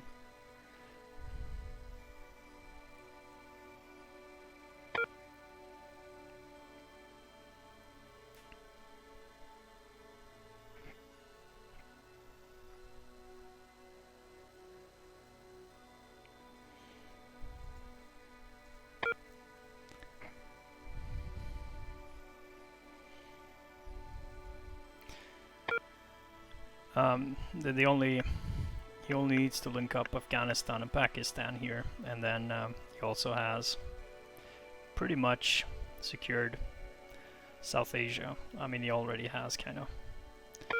Here he's been working on Turkey since it's neutral. Saudi Arabia is neutral. Yemeni zone is neutral. Emirati zone is neutral. I can't deploy anywhere here. And this is somewhat cut off.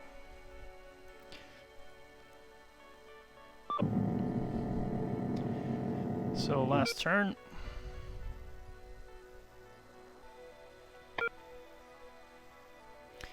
Now, next one will be North America, Western Europe, or Central America. So some preparations could be taken here. Western Europe is fine with us, North America as well. Central America, though,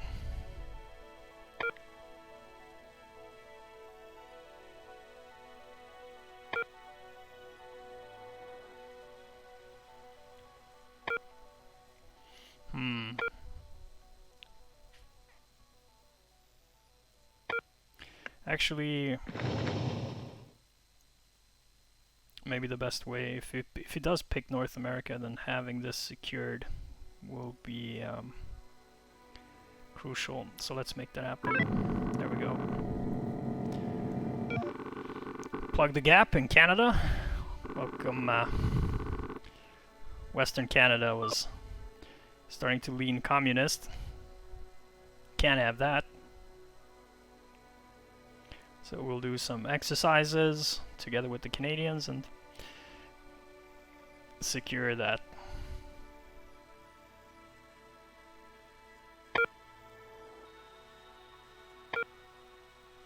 So it's been pretty successful. We did get the M60 fully researched, which meant that we got some victory points. So now he's only leading by 6 victory points.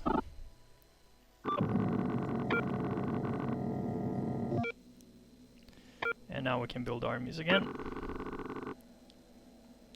Oh yeah, actually, since we both had made selections, it's he only has Western Europe as a choice, or he can pick one of ours. And all of these are pretty good for us, in fact.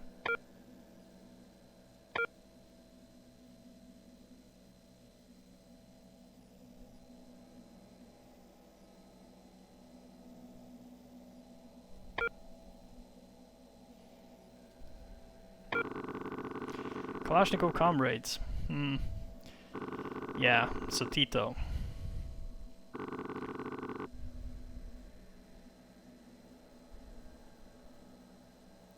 So he deploys for 0. Yeah. This is a pain.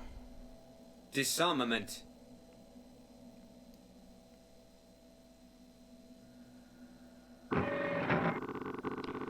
Okay. Take that away.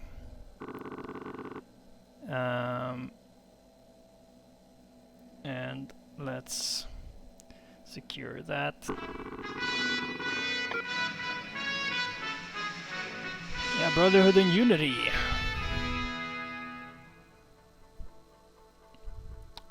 Well, well, well.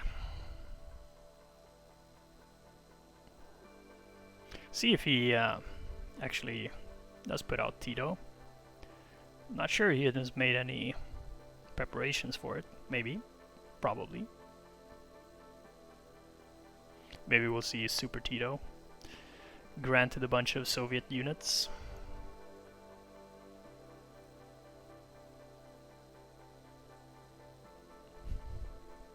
Will be interesting.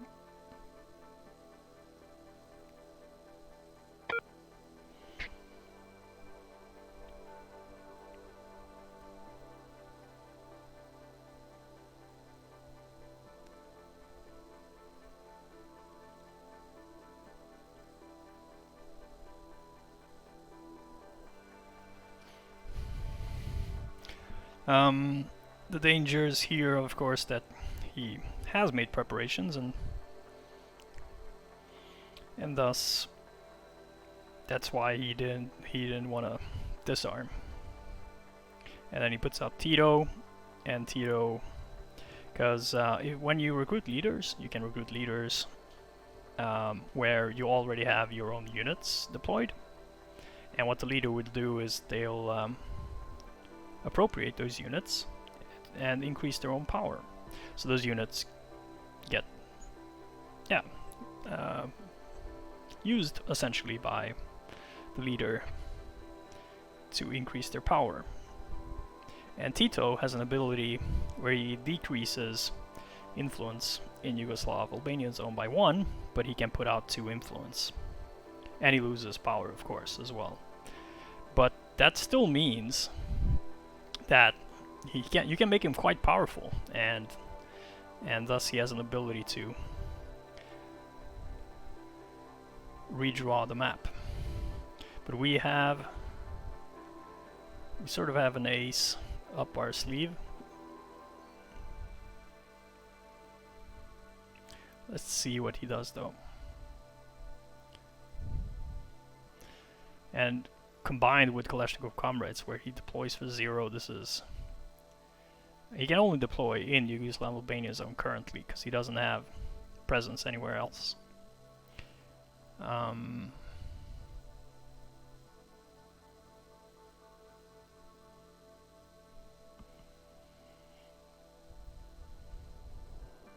If we look at the logistics, we can deploy pretty much everywhere. So that's good.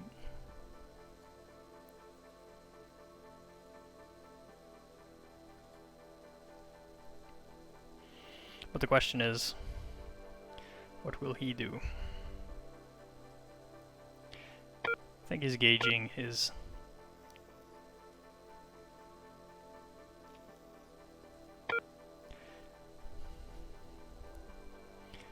chances.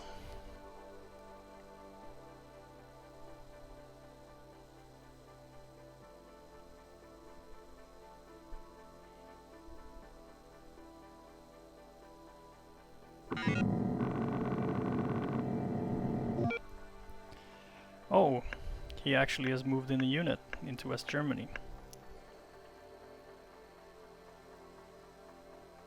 It's very interesting. Well, we'll do the Northern Passage.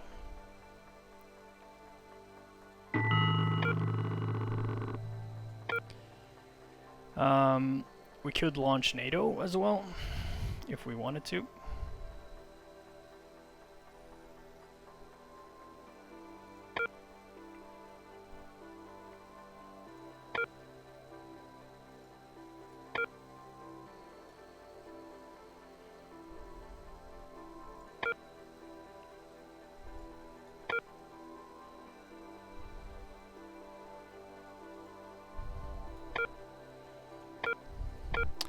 probably at this stage. Question is, when do we launch it? Do we do it now or do we wait? If we wait, can potentially secure Portugal, maybe even Iceland. But it would take us 2 turns to do it without risk. So I think it's better to do NATO now. There we go. Gains us a lot of influence. And then we can be secure in the knowledge that actually can't really touch us, even though West Germany seems to be lost at this point. He can secure West Germany. There is now lethal barrier here. And we also got Norway, so that's pretty good.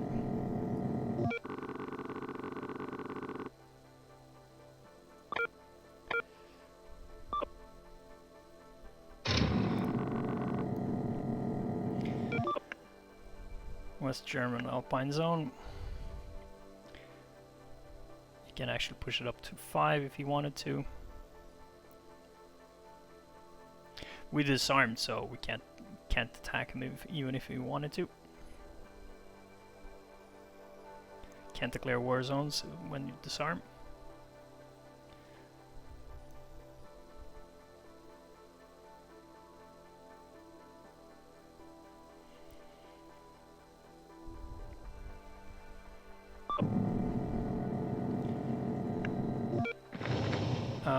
We have 2 turns. We'll use that to secure Portugal.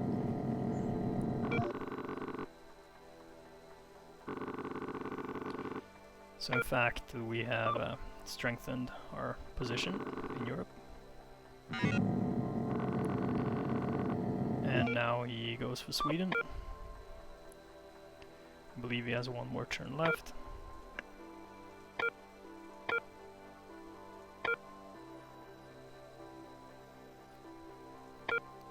Let's actually see how things are standing. Yeah, it's pretty good.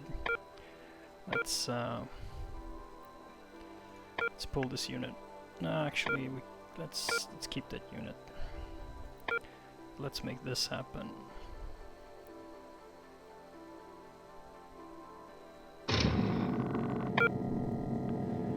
Now, that vastly improves our position there. Okay. Excellent. Now, boom. Renamo. And we do have influence. Look and behold. So we can do disarmament.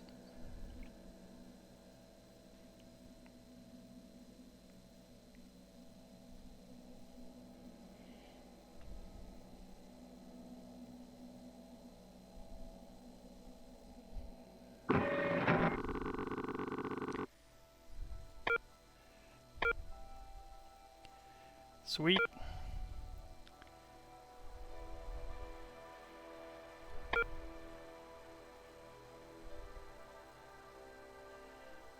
Mutual disarmament. That's great.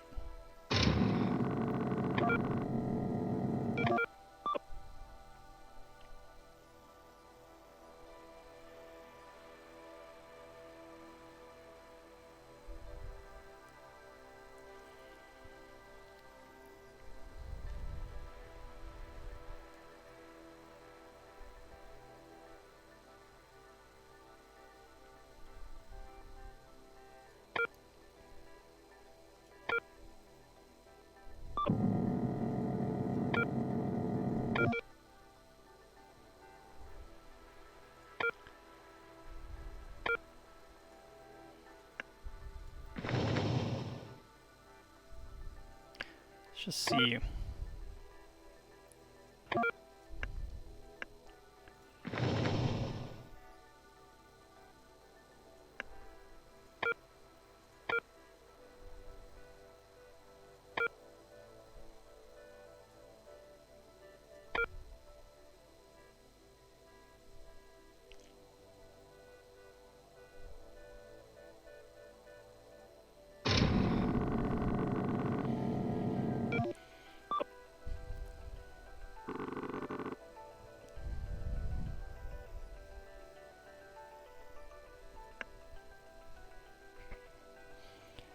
So we want to deploy fighter command.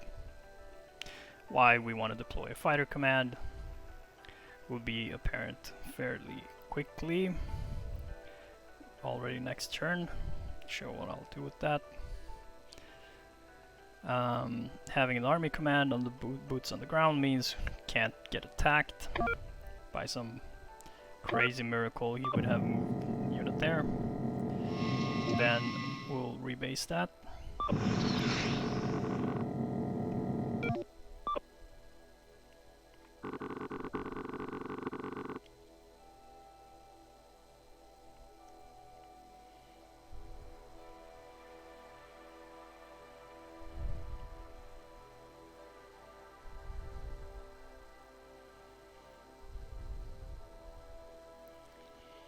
Now, what we'll do next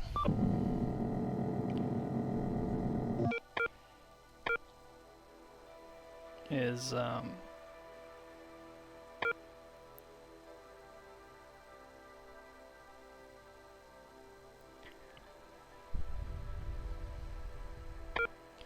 can increase.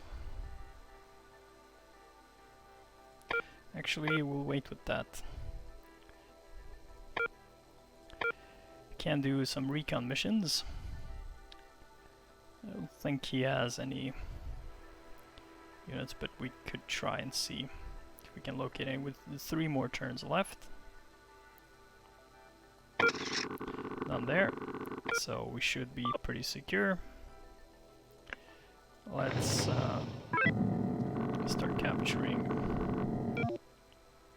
There we go. Down to 1 VP. What happened? Tangle knots. Russian carnival. Oh. It's making some sacrifices apparently in his politics.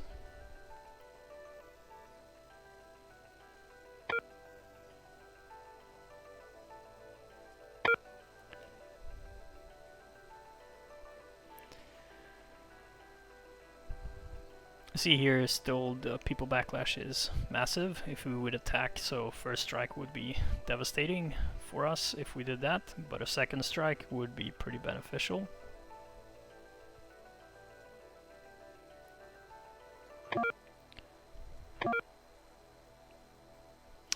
And then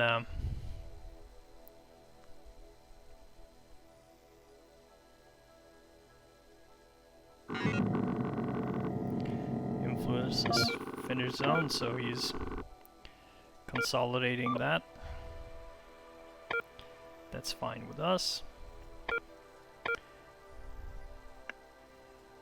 He pretty much probably knows that he has been outfoxed here. What we're gonna be doing is we're gonna increase this to 5. And then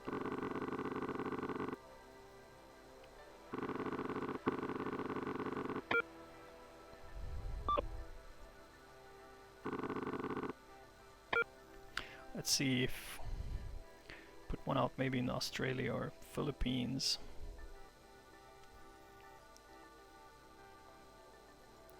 It'd be good to get bomber coverage everywhere.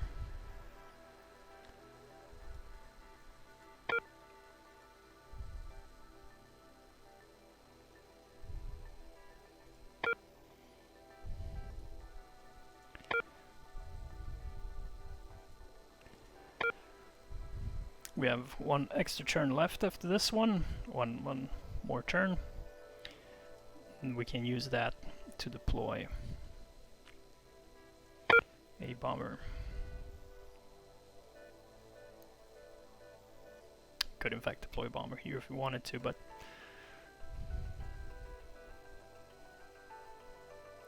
wouldn't make much sense. Maybe one in Alaska actually. Don't have a bomber there. We have pretty much like double coverage here.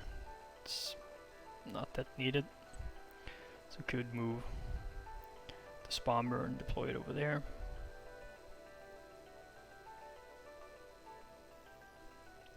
Or we just deploy a fresh bomber over there, anyway. We get a little bit better coverage.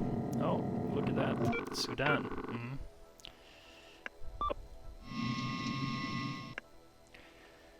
So, what do you know?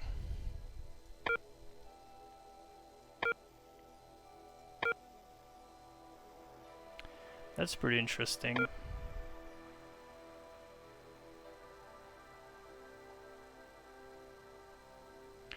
Yeah, that kind of changes things. We'll instead deploy surface fleet to be able to, because right now it will cost us to deploy over there, but we don't want that. We want to be able to deploy it for free, so we'll deploy surface fleet instead. So he's expanding southwards, and we will be able to attack him there. Is the music rather quiet? Let me increase that a little. Is it better now?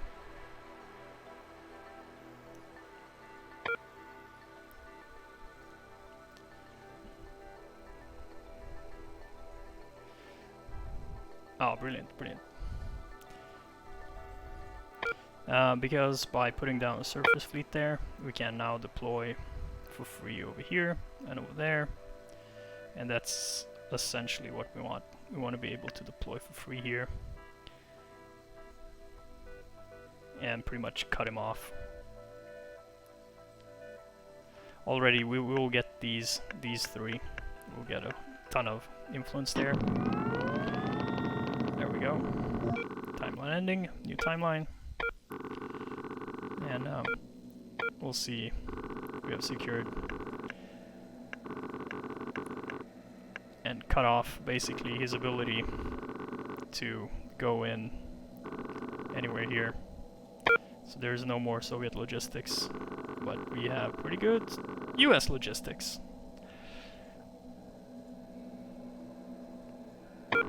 As I say, he has one more victory points. We get to start. We can, let's see, let our neighbors know. Ooh, this is interesting. What do we have here? Influence in Philippines at the 5. And finance and elites. So that gains us 2 finance and 1 elites. What about this? But they would gain military alignment and government alignment. This could be good if we... Because he has done a lot of military. Maybe we should do this just to blow him up. But it might be dangerous as well, because it would be handing him a lot of resources.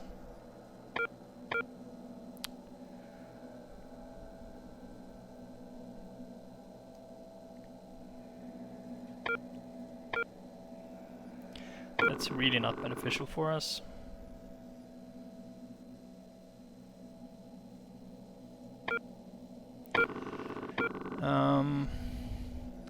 Three elites.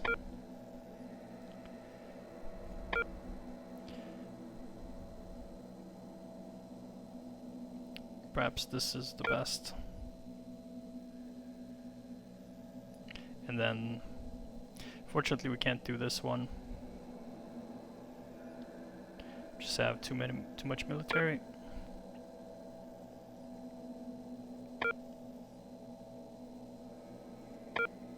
Could set up for that next. But what do we have here otherwise? We have North America, Central America, and South Asia. So yeah, no, we'll go with this. Perfect. And disarmament.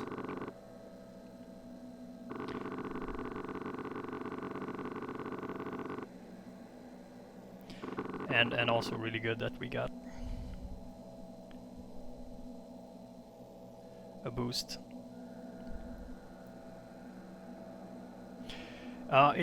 So why it can be good is, for example, if I if I would have selected the ANZUS treaty here, it would have provided alignment and government, military and government alignment to the opponent. So his alignment would go up even further, and then I can pick his focuses to try and pick something that increases them even further and cause further mismanagement for his domestic politics, because these all provide bonuses of some sort to him, and if I pick the right one, he might just overextend their domestic politics. Another reason why you might want to pick it is you want to pick a specific theater where you might want to act. So for example, for me, if I wanted to continue expanding on South America and there was a South American one available for him but not for me, then I could pick that one in order to capitalize on that. But currently, since we've been expanding in two different elements and there wasn't the South American one, it's not beneficial for me to pick any of the ones that are available now. South Asia he pretty much has locked down. Central America, I don't really have anything to expand there at the moment. And the North American ones, well, I don't really want him to pick those, so I don't want to pick them myself. Now the question is, do I go ahead with nuclear science? Or do I go ahead with the nuclear science? Our bomber commands can deliver strikes at a greater range. Definitely gonna do that. Could do space race, but we're gonna keep for now. If he does the space race ones, I'm fine with that. Because now when we look at the nuclear one, now we have the ability to deliver quite devastating strikes. Could pick up Suharto. How much is that? 3 government. Or just Ferdinand Marcos, he has also 3. Jose Rizal, I think, is also here. He is only 2. But I'll keep my government for now. Who do we have otherwise? Mobutu. Okay.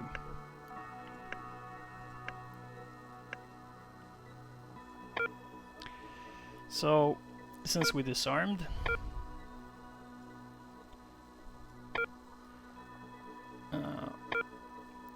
we could deploy a bomber command, and in particular, what we were talking about before, deploying a bomber command over here, so we get a little bit closer to the Soviets. Maybe even be as bold as deploy something over here.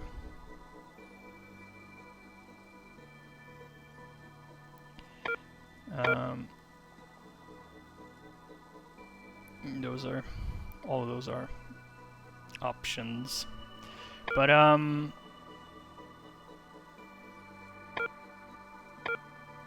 we can even deploy a bomber command here if we wanted to. That would be interesting, actually.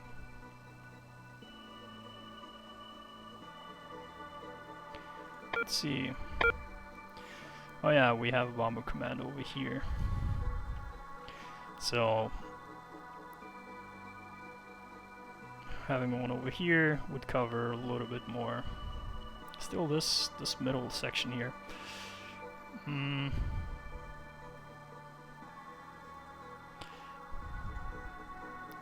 Okay, let's go for Alaska. Or Midway? Should we go Midway?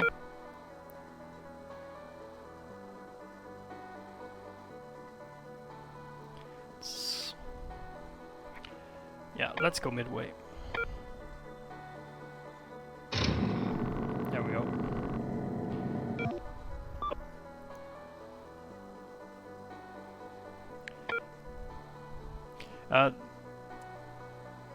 Do you see the benefit, Pepperoncini? So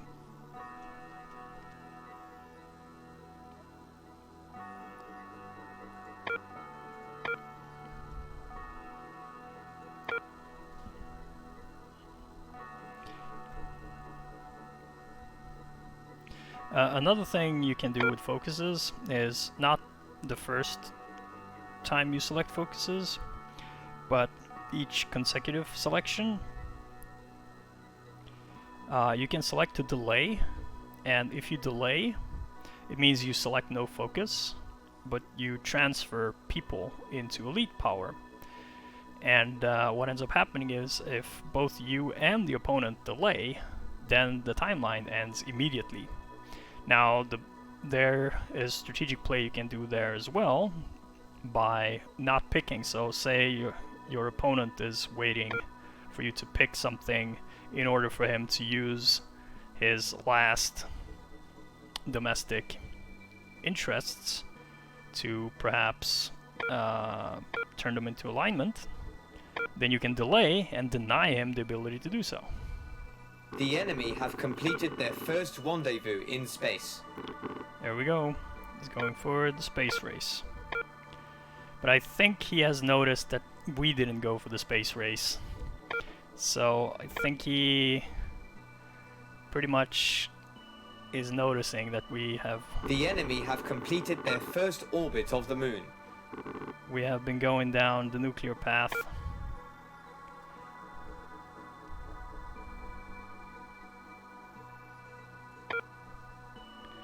There we go, because now we have actual full coverage, can reach all of his main regions, devastate the Soviet Union nuclear attacks.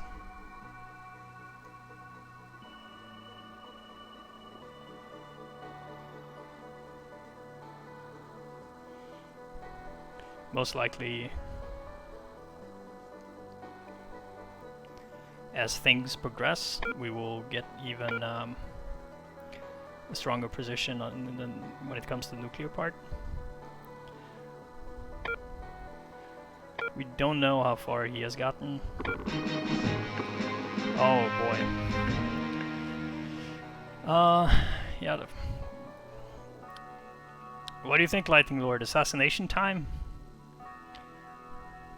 Get rid of Sukarno? Or do we just pick up Suharto and destroy him? Get us into mismanagement, but we'd get rid of that pesky. Yeah, probably worth it.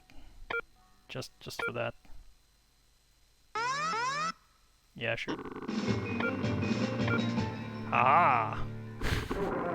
Begone! Begone!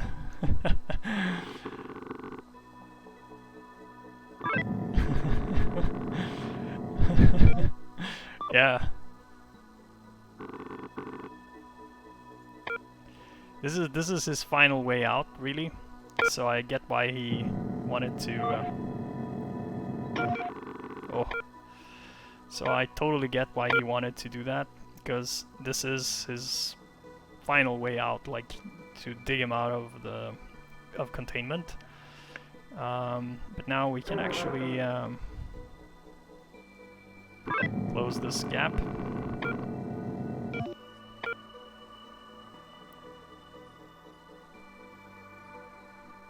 You'll get there, Pepperoncini. Oh, he's trying to assassinate him. Look at that! Thwarted! Yeah! And it also means, of course, that Suharto gets an extra power. He survived the assassination. Thank you, Bojack. It's really payback. Two guys you've assassinated. Two leaders. Ben Gurion we lost to assassination. And then those KGB assassins, they murdered their way through our leadership. It was sad. See here where he murdered Chombe. But now Suharto survived the assassin's bullets. Denied! Haha! See if he tries again. It will be more difficult now because we've also increased influence. So hopefully we can actually, because of him failing, now we can, with Suharto, we could in fact establish control in Central Indonesian zone, which we couldn't before. He only would have had 2 power, but now he got 3 power, and then we used 1, so now he still has 2 left, and we can use both of those to gain control in Indonesia.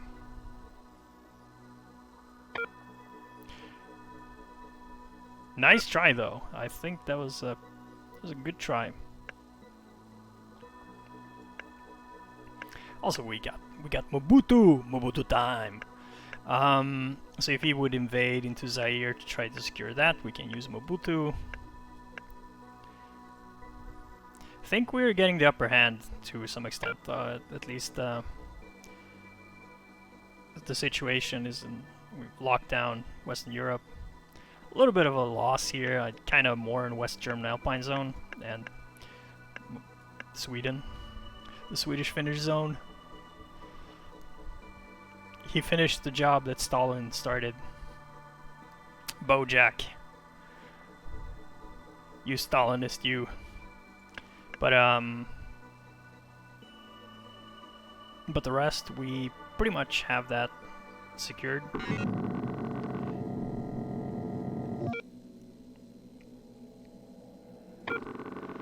There the focus ended.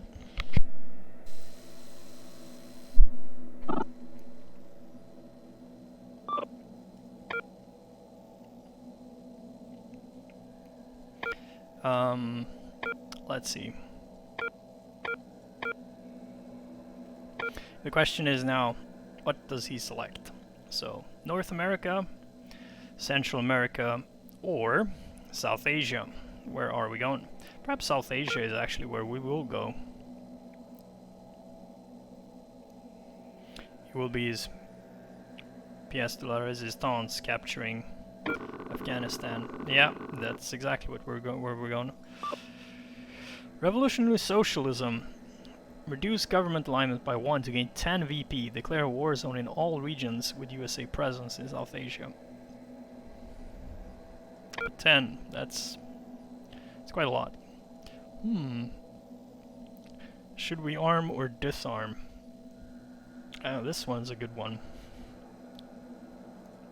There's a benefit in keeping a war zone in the Chinese zone, but since we lost the Thai Malaysian zone, it's doesn't really make any sense. Disarmament. Yeah, figured. But we don't want to give him any further influence here. So if we would have selected arm, we don't actually have any forces to attack him with. So it makes no sense for us to select arm at this point. Yeah, the Soviets are a powerhouse here in South Asia. He began by expanding in South Asia with Ho Chi Minh and then Giap, and so really capitalizing on that. Now I think we'll see probably an invasion into Afghanistan.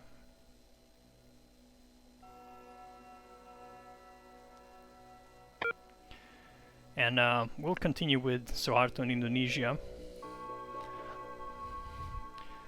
to gain that control, and then doesn't matter that he takes over the Thai Malaysian zone. He can't get out because in the Pacific we'll have the Central Indonesian zone locked down. At least that's the plan.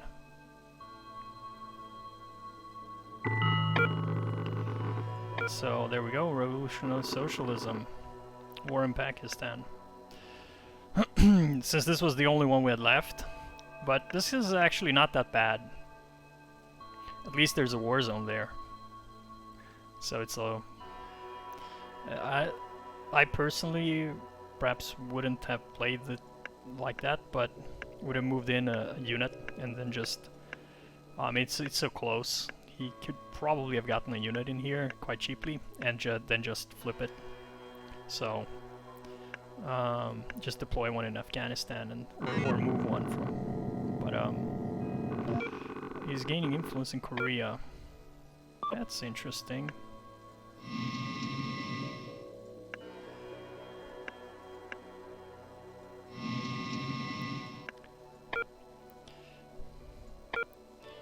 Well, good for him.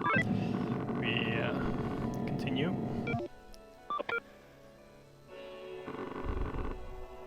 Let's see what he does.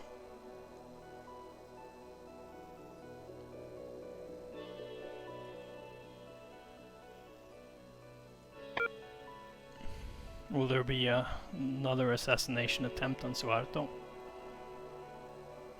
Or can we actually finish that one in peace? See. What would you have done, Lightning Lord? Assassination Suharto or not, if you were the Soviets? The thing though is that this takes away his focus on the Middle East, so that's pretty good. So he's strengthening territory where it's already strong. Well, there we go. And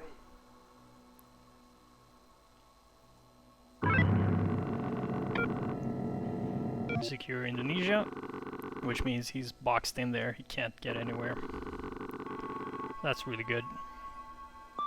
So the Pacific, he's locked out completely out of the Pacific. This means that also South America is completely safe. He can't get to it in any shape or form. And we go to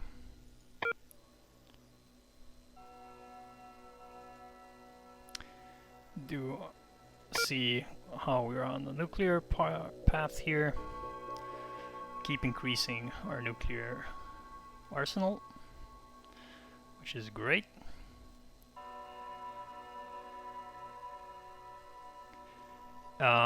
Lightning Lord writes, I would probably try to find somewhere else to break through some way, somehow. Yeah, I mean, if I was the Soviets at this point, yeah, probably, yeah, he didn't go for Afghanistan, so I'm thinking probably he's then back in at the Middle East. But let's see.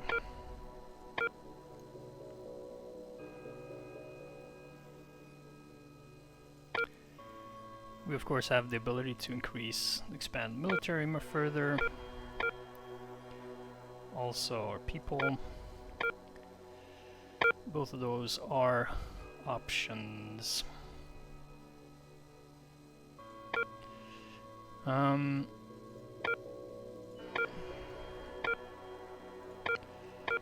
Let's actually make that happen.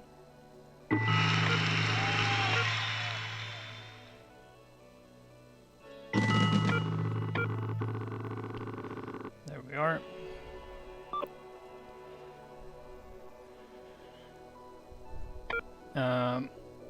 Now,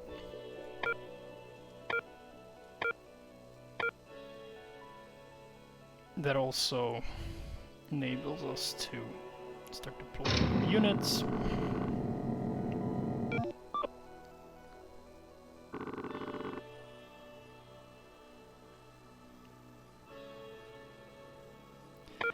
I mean, obviously, his expansion is currently focused on East Asia. He has poured some units into North Korea. We'll see if he actually makes an attack for it, for South Korea, in which case we have plenty of units to deploy. I think if it comes to overall combat, there's plenty we can do. No, he didn't do any of that.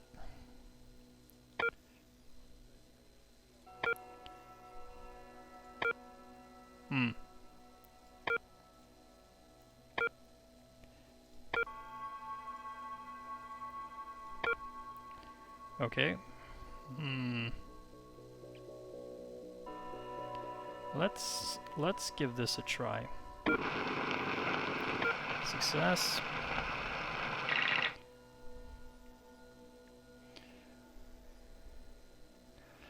So, good mission there.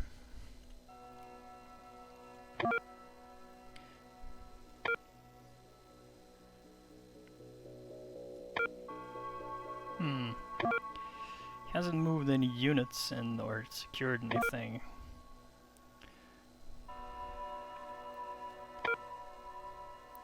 Is he perhaps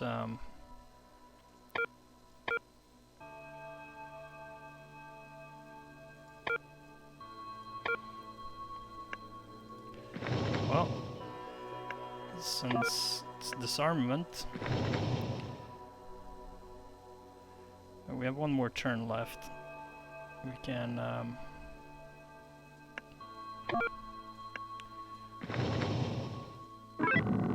make that happen. And then only the British Lion remains. Now we can spend 2 people here to convert that into elites and not let this happen. But actually it might be good, even though we would lose the French-Belgian zone, to gain 1 military alignment, to gain 6. Because that means when we end, we pretty much gain a lot. Question is, should I do it?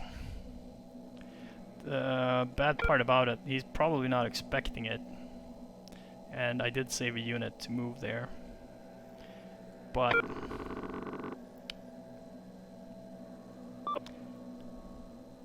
and I can use this to yeah. What do you guys think? Should I do it?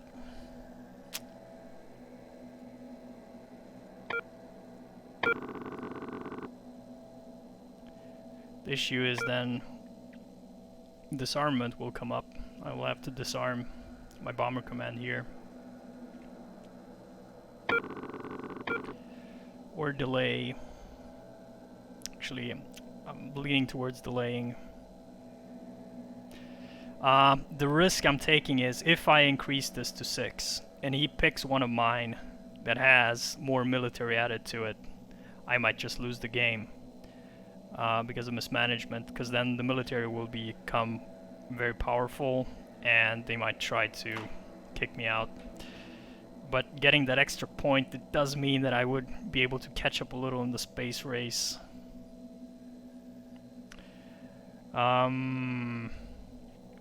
Make or break, make or break. 4 turns.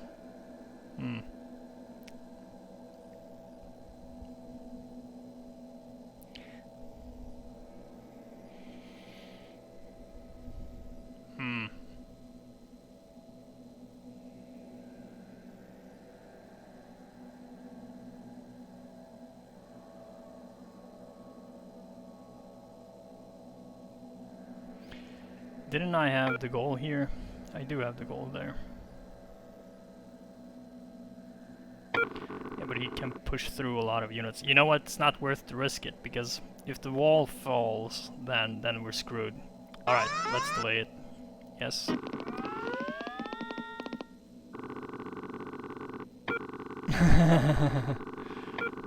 Now the reason we don't get mismanagement is because it's a new timeline, so it was the last thing within the previous timeline, so we get the alignment, and since even though we get down to 0 in people, because of the next timeline, the alignment, we get the 3 extra alignment. So we get to pick first, and now there are way more options for the Soviets than for us. We can go for Central America. This could be something for sure. Influencing in Angola, the FNLA, or we could go to Red Dragon. Nice. Well, Central America it is.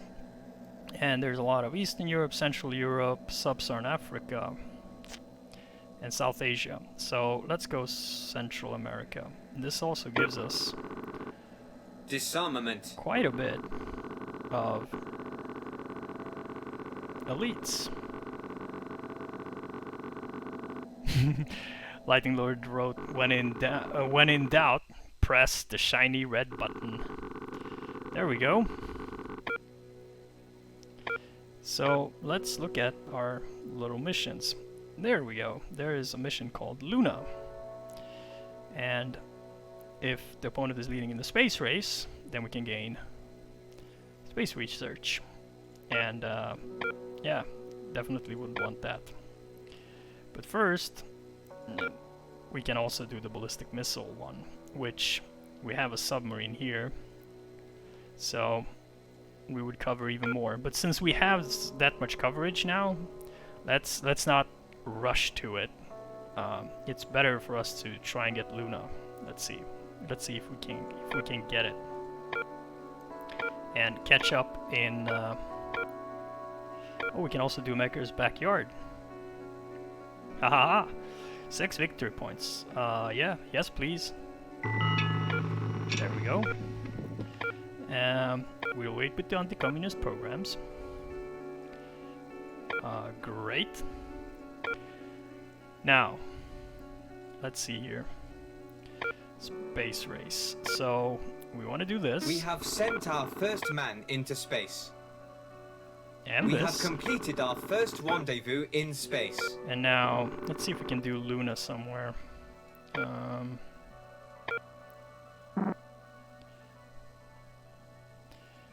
Yeah, maybe in Europe.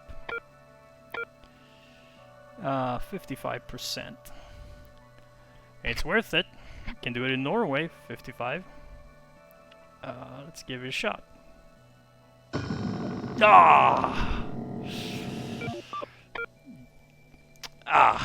That would have been great to have, though. We would have gotten Moon Orbital.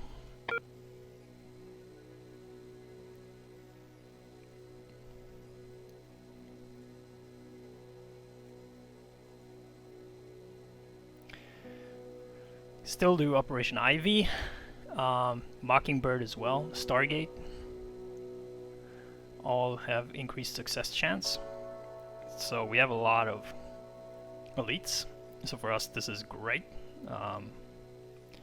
We'll do a bunch of those missions.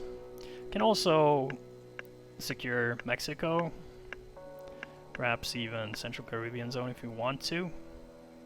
We'll see if we're very successful with the intelligence missions and we have turns left, then we'll definitely go for that. So just gaining that influence is great. Also, this is pretty good that we secured Mali and Nigerian zone.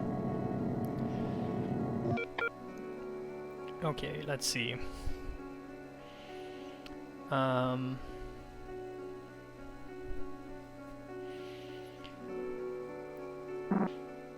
Yeah, we have to do it in this capital, and that's still at 3, so it's definitely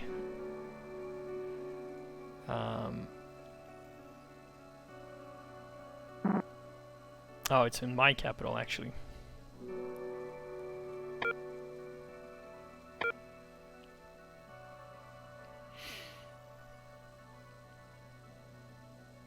And we can block his for 9 turns, 45% chance of success.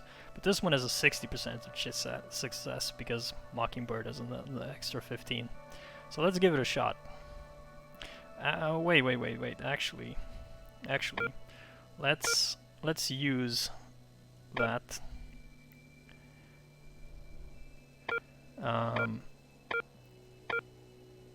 We could gain 1 finance, so we can do the other one. Let's enact this. And then it means we can. Was there any South America? No. Then we can make this happen.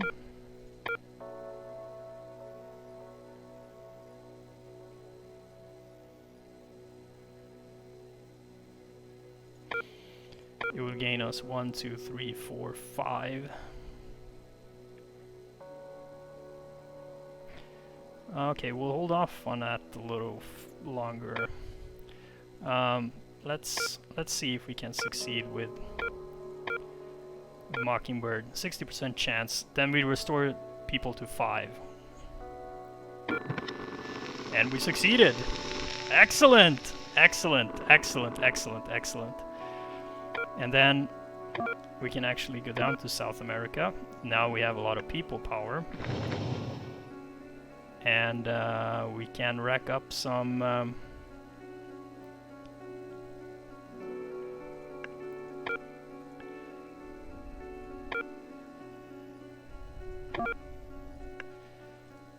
because every single control that we gain here is really valuable for us. I'm thinking of might... No, we need to keep that as a safety measure. Canada. We don't need one in Canada. So you can gain control there. Okay, we have 2 turns, so that's why I'm thinking if we deploy one here, then use it, that's 1 turn, then 2 turns. So, do we have any other missions that we want to do? We can retire Soviet submarines. I'm not sure if he has any. We could do espionage, but yeah, it's probably better to try and gain as much as possible out of this instead. So let's deploy one, and then we'll secure Venezuela.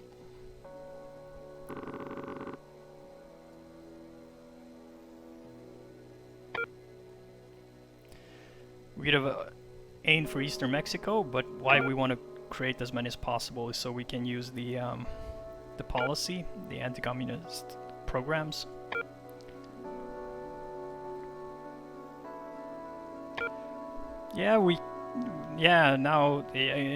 True though, we have increased our people influence, interest, so it means that in effect there's a lot less backlash should we launch a nuclear war, first strike ourselves. Only 40 now. But it doesn't have high hopes for any surviving influence. We could do a spy mission and see how big his... We could do an espionage to see how big his arsenal is, but first I think we're just gonna secure Venezuela to be on the sure side.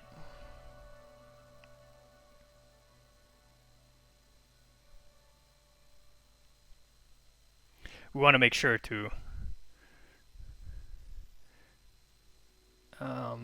make the most out of the anti-communist programs. Also, we can't move this unit because that's part of the... We have to have at least 1 unit stationed in Central Sul Brazil. That's where they are headquartered to do the anti-communist programs. In terms of leaders, Charles de Gaulle has 2 power. So if he did invade, we can use him to at least paralyze whatever unit invaded into France.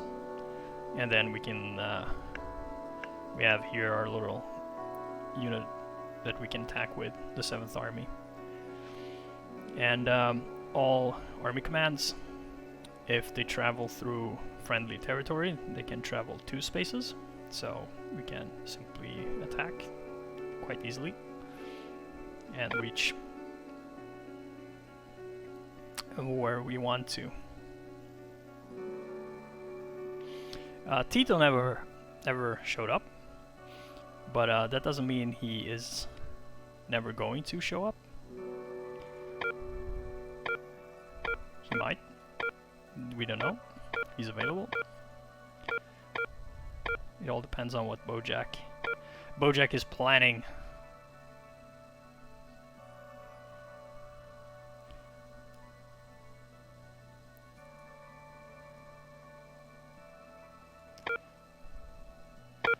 Yeah, pretty good spacing with our bomber commands. Operation Earthquake happened. Oh, and they succeeded.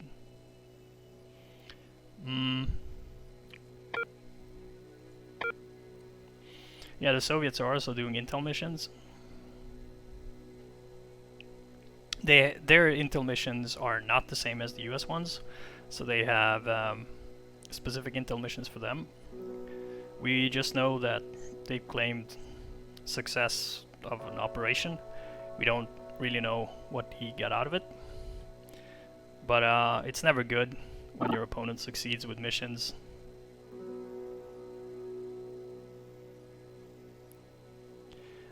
One of the good parts about this whole thing is that with Mockingbird it has this added little ability which is great. So if he passes a policy, it will be blocked. So if he does something that would have gained him a lot of, like for example here,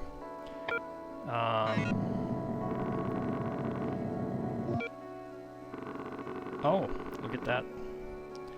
Yeah, so as I was saying, if he passes a policy, then he can do a lot of disruptive things. Now, one of the benefits we have here in the Middle East now is that we're starting to get leaders there, like Golda Meir over here. So we're gonna recruit her, and we're gonna use that to start a war zone and start dismantling his logistic systems in the Middle East. I'm guessing he will not like this, and we'll see assassination attempts again on Golda as well.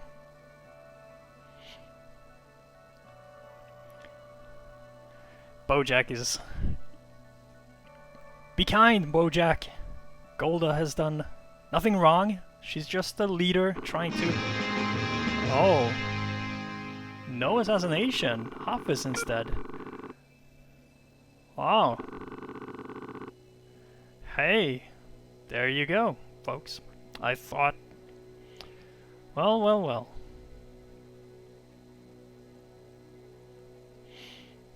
At least we have a war zone in the Levantian zone. But well played, Bojack. That was good. I did not expect that. That all of a sudden Hafez would show up to the party. So, yeah. Yes, he is Bashar al-Assad's father, and he was no less of a dictator.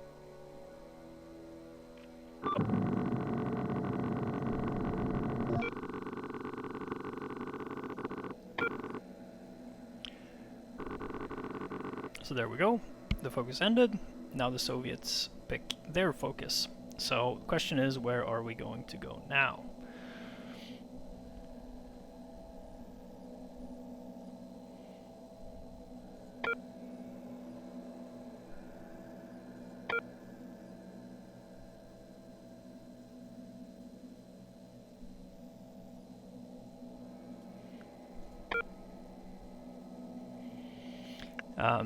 In the meantime, we did see that he established domination, so full 5 in Outer Mongolia. Latin American Reds, we're going back to Central America. People... And he does lead in victory points, so he will get influence in Central America.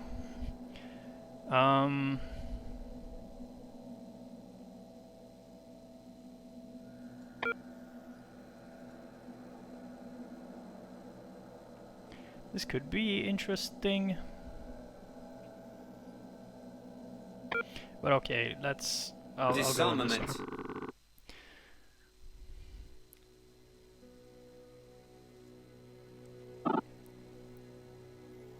So we get a mutual disarm. And apparently he has detected one of our operations, I think. But it's fine.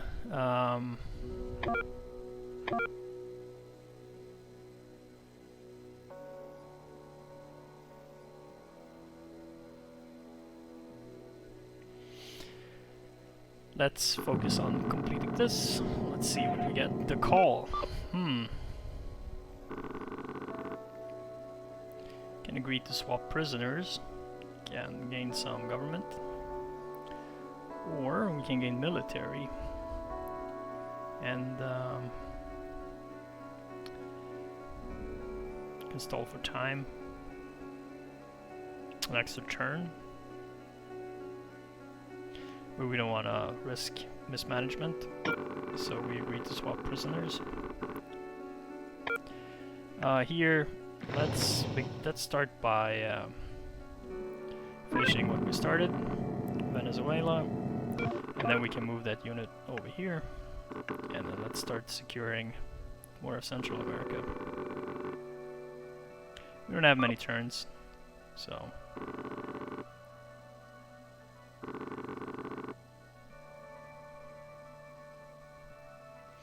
We'll see how he responds to our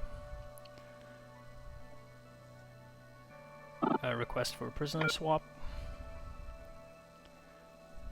In the meantime, we're producing a lot of nuclear weapons.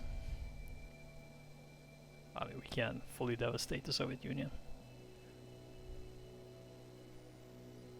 Yeah, I know we used up one people, but we're still. Yay! America has been vindicated on the world stage. 3 victory points. Yeah, sweet. There we go.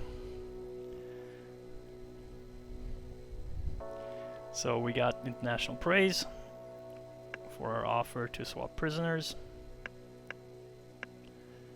That was some well-needed victory points.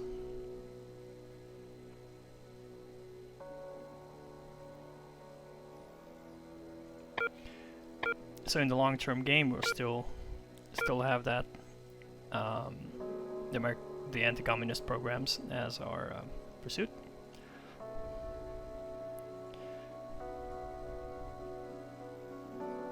But we don't want to use more people because when we do these actions in a non-focused theater, it costs us people to do so, which you saw there when I increased our influence in Venezuela. Then it did cost us 1 people to do so. But if we start doing actions in Central America, where the focus is, then it doesn't cost us people interests to do so. And that's why we'll be moving that unit into Central America zone here. Start working on increasing influence there. We could actually increase Panama to 5 as well if we wanted to. But I think it's better to start laying down some influence also here. So he cannot gain an influence all of a sudden here and start putting stuff out. Although currently he has no way of reaching that because we've cut off every single entrance point in. Yeah, so currently it's not aligned, so there's no logistics going to it. But even if there was, he has no way of breaching our containment wall here along the Pacific.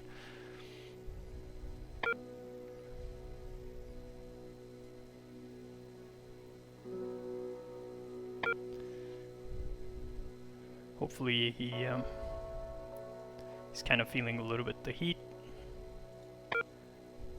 and will not go for. Wonder if he has. I didn't see him continue down the path for the space race here, so I am wondering if he isn't now fully committing himself into investing into nuclear. Northwards, it's time to consider the unthinkable. A small terrorist incident can be staged on domestic soil and attributed to enemy action. Well, maybe it may seem extreme. Casualties are expected to be minimal, and we anticipate significant long-term benefits for our agenda. Wow, this is the Special Activities Division. Yeah. So what this offers us is actually to get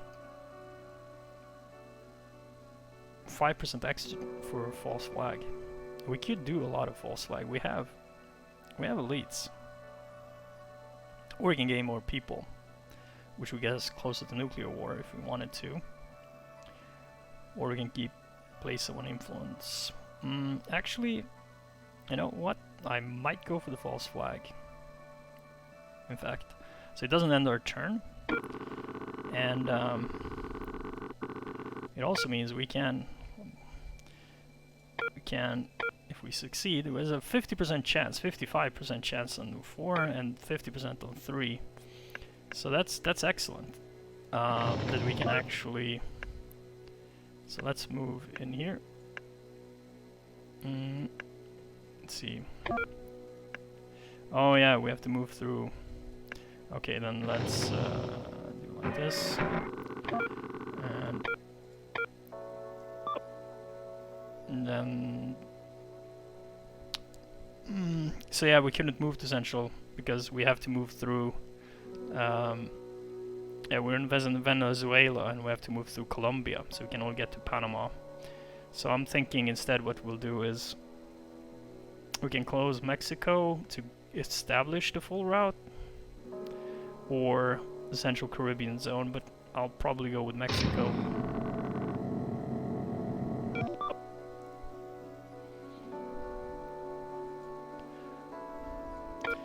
Yeah, because we are here and we have to go here and then Panama.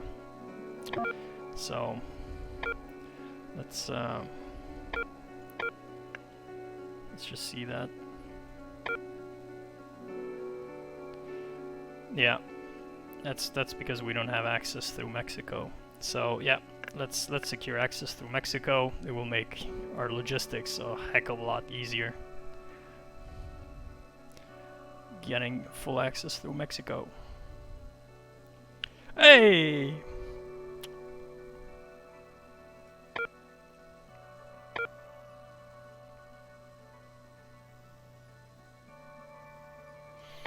Yeah, the Central Caribbean zone here, which has Haiti and the Dominican Republic on it, among others. Not really important for us at this point, because we already control most of the, the Atlantic. We control access to the Atlantic fully, so there's literally nothing you can do there. So, oh yeah, there we are. The effects kicked in, so he did get a little bit more. He gained a little bit in Mexico and a little bit in Cuba. But we still have then our lines intact, like we said. That was the plan. Now we could delay and kind of screw things up for him. Should we do that? That would be funny. Or we can gain to influencing Angola. Another thing we could do is secure a lot of government, but this could mean he can actually gain access to East Asia, and we don't want to do that. Sub-Saharan Africa, though, is nice. We can, in fact, make use of that fully. So I think I'm going to do that first, because if I delay, then I think he can select Sub-Saharan Africa, but that's it. Nothing now, nothing more.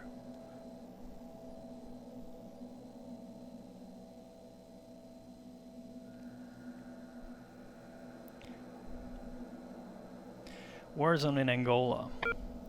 Now that's fine. That's fine. All of that is fine. Okay. 6 turns. So if we do select this and we arm, he would gain 3 influence actually. And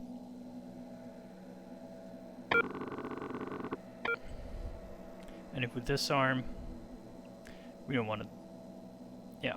All right. Let's go for it. He might not have spent all of his stuff, or should we delay?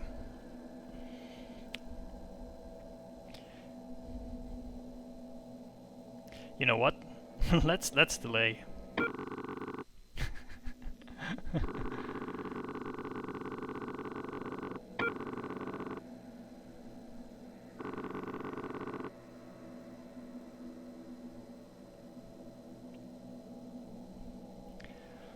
Alright, let's see what he selects.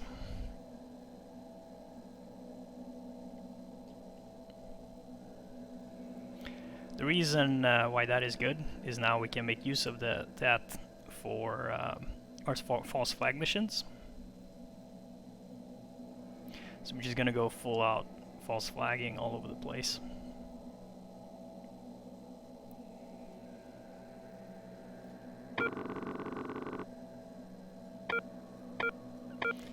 Let's see what Bojack selects.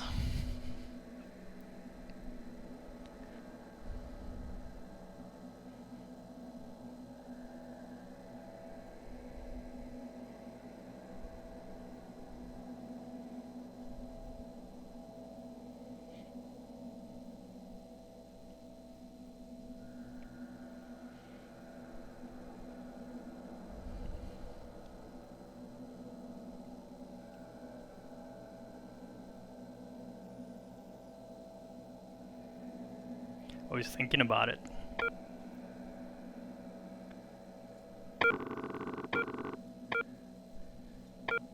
Western Europe, Eastern Europe with Sub-Saharan Africa. Oh, he goes for the T-72, so that's even more military. You know, now thinking back on it, I should have. It would have been great to push him onto even more military, but then he wouldn't have selected this. So the question is, what do we do now? We could arm.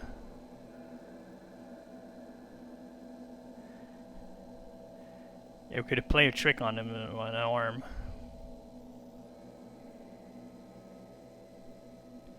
Do we have anything to invade with? Not really.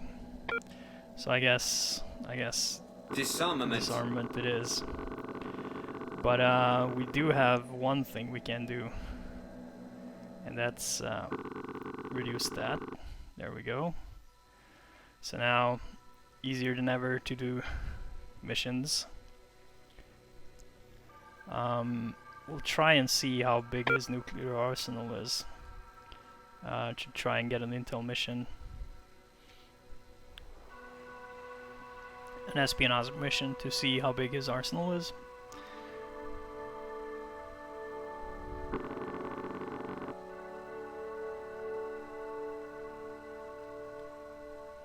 He might actually complete this, guys. He has the... I think he has the progress already from the T-54.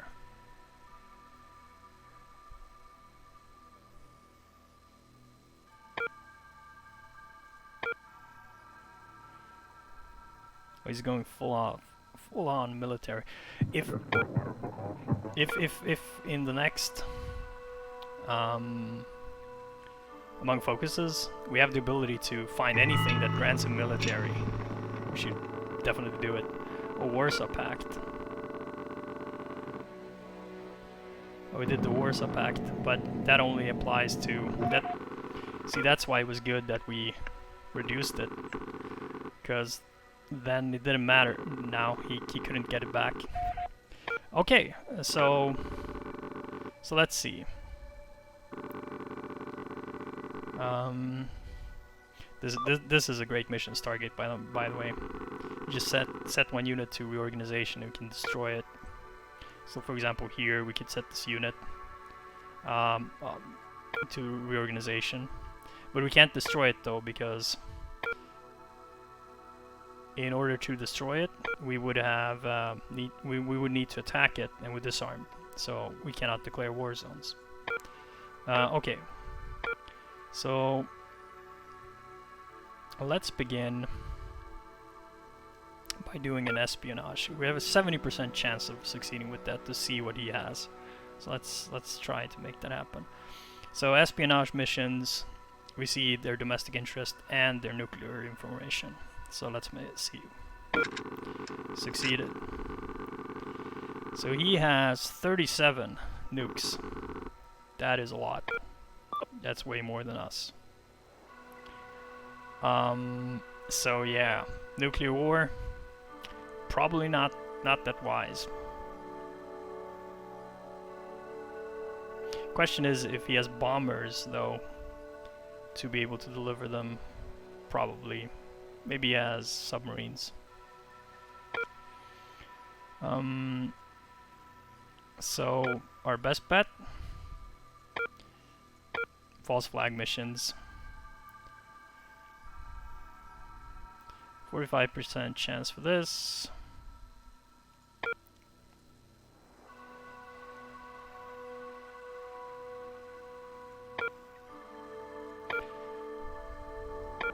Could do corporate ventures as well. We'll wait with that.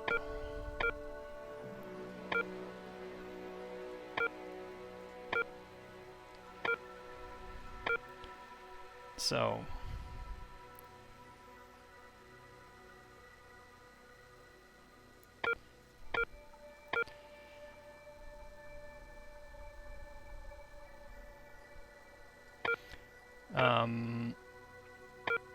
false flag. Let's see. Can we get the 45% chance? Nope. Oh, that sucked. Worth a chance though.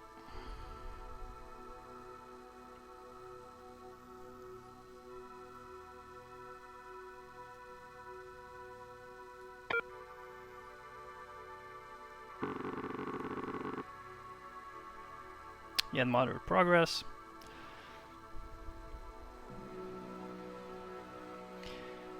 So why we want to go for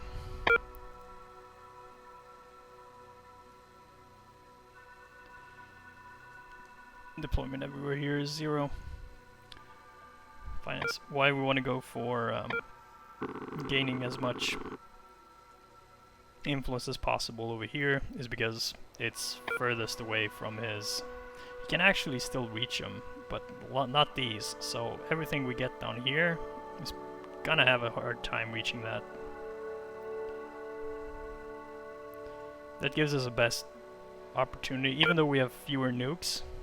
Still gives us the best opportunity to, in fact, survive in case of a nuclear apocalypse, because this is pointing towards that that's where it's heading.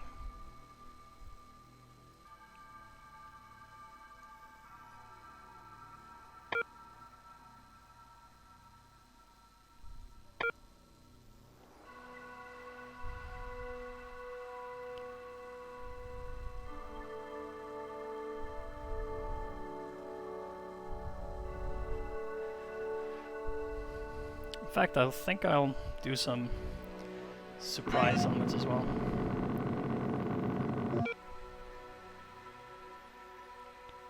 Yeah, we'll steal away from his blueprint. You will not have your blueprint! Okay. False flag. Let's see. Yes. Success! It's another one in the bag. 30% chance on these, 35% on that. 35 is quite low, it's 1 out of 3. Only have 2 turns left.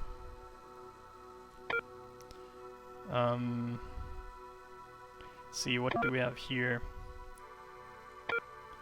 Might be... Oh, look at that. There's one that sneaked himself in there. I'm guessing he can't. No, he can't deploy anything there. Relax. We're up. Excellent.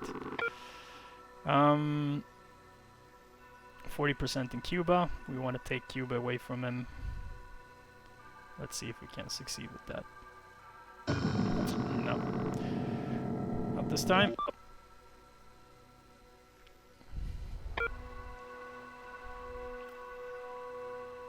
Yeah, it's still possible for Castro. We don't. He hasn't used it. We haven't seen Castro arrive, but that also means he's not gone. So yeah, there could be some plays we could do with Gandhi as well. Next time.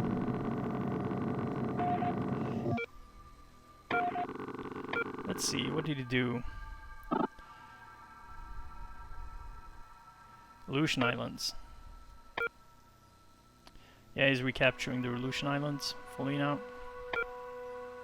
One more turn left. Actually, you know what I'm gonna do? Let's see, what do we have here? Western Europe, Eastern Europe. Okay. Excellent. I'm gonna deploy the surface fleet right over here. Get to the next timeline.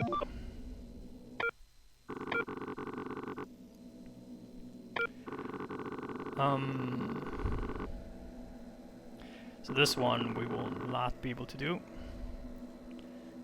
It's in the Middle East and in the smack middle of where he is.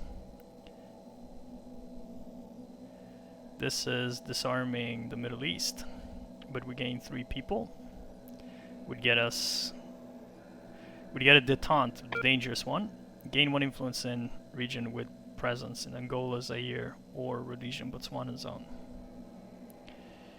Wow, this would be really good, but we don't want to do that right away.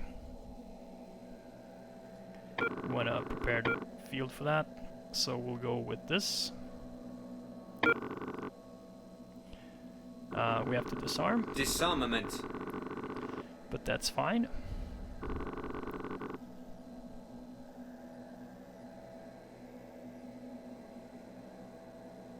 That means that Doomsday will be 0.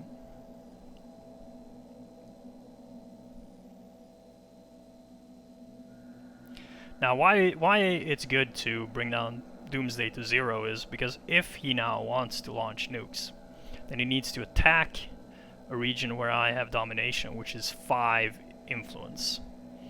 But then his turn ends.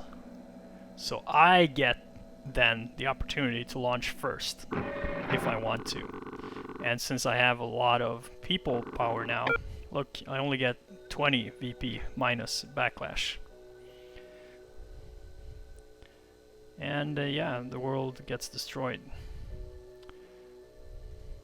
Okay, new leaders in Western Europe. Helmut Schmidt. We get Pinochet. We get Azorian. To gain. Nice.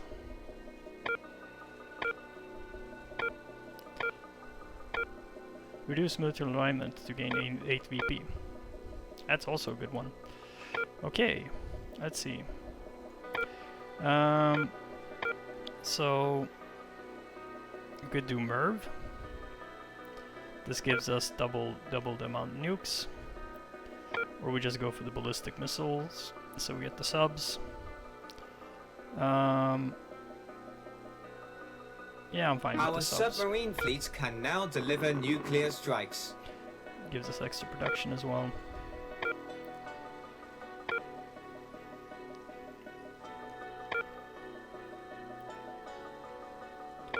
At this point, we could employ Pinochet to help us out with our little mission.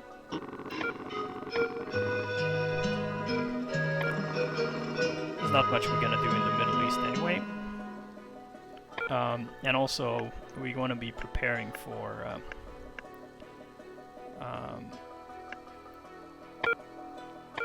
UNITA, the UNITA forces. So we want to be preparing Zaire and Angola, and both of those are also leaders we can use. But let's start with Pinochet. And he can create influence. So the first thing we're gonna do is we're gonna secure once. It will cost us 1 people power, but then we can use Pinochet to get this to controlled by just using 2 turns. And I seriously doubt that he can assassinate him and succeed.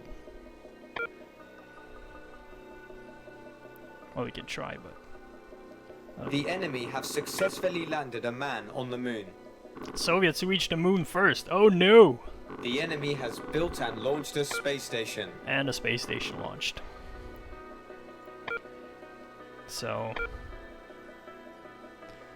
yep, in 76, then he can do SDI. So that's next timeline. We'll never get to next timeline.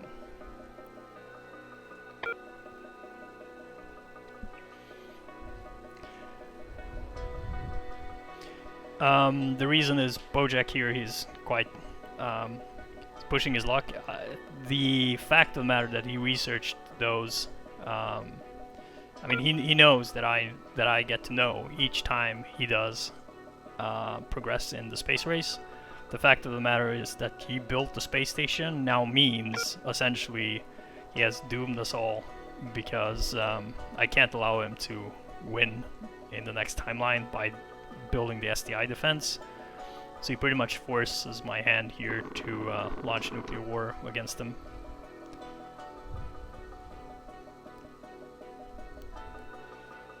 So he has sealed the fate of mankind here. Unfortunately, we're gonna have a big old war. We'll secure that.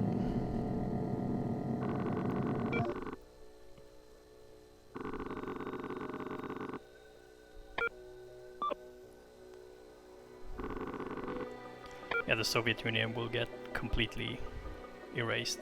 There's no way he can reach my forces before I destroy him.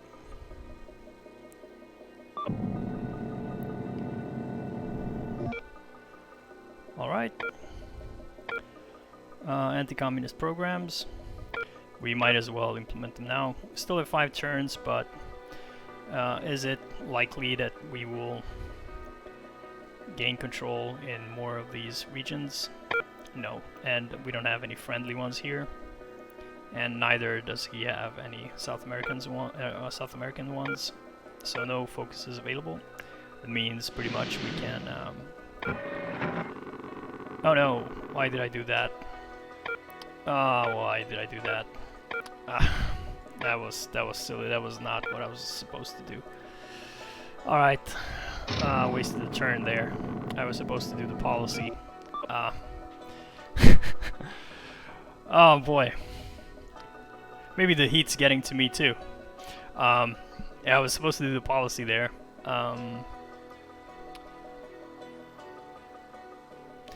Alright, let's do it now.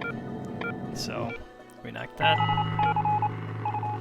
And then we'll do the corporate ventures.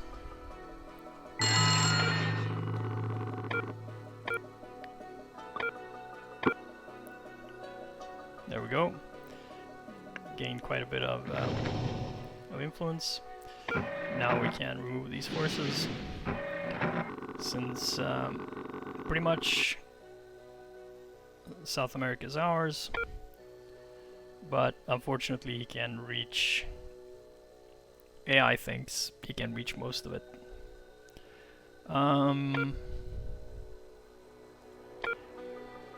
Let's see, what else can we do?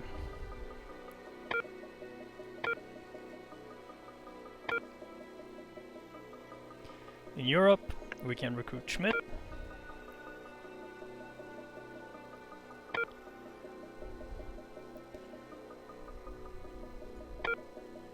Might be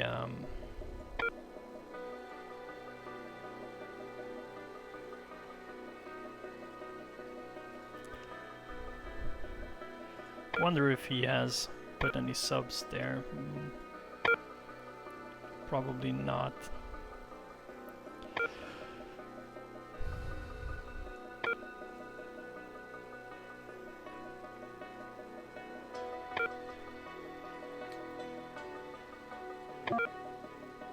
Let's see.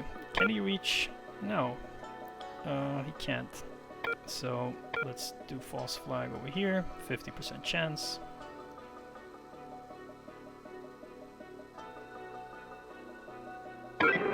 Success.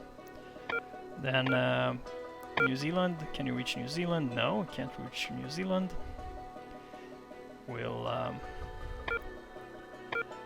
improve 45% chance of success. Let's try that. Yeah, that's right. That's right. That is cool.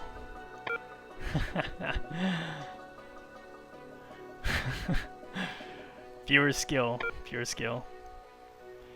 Let's see. We're probably never gonna be using a carrier nor our surface fleet here, so might as well disarm them. They are to no good.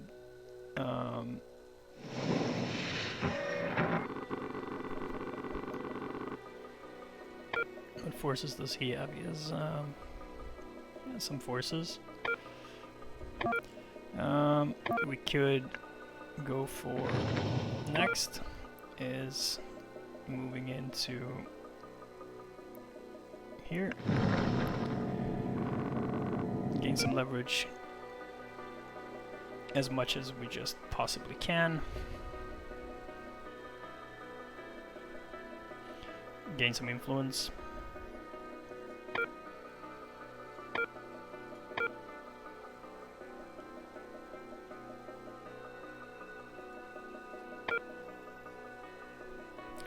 Having this little window where we kind of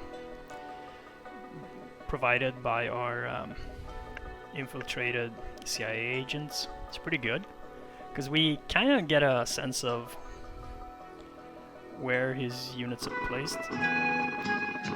Oh no. Ladies and gentlemen, Augusto Pinochet ousted by Allende. Wow. Well played, Bojack. Well played. History reversed itself. Well, well, well.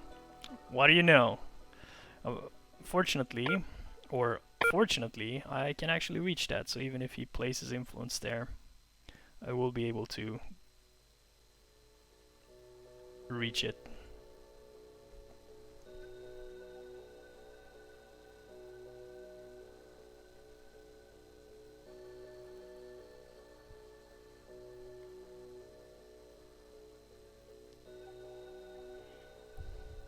But still, that is... that's epic.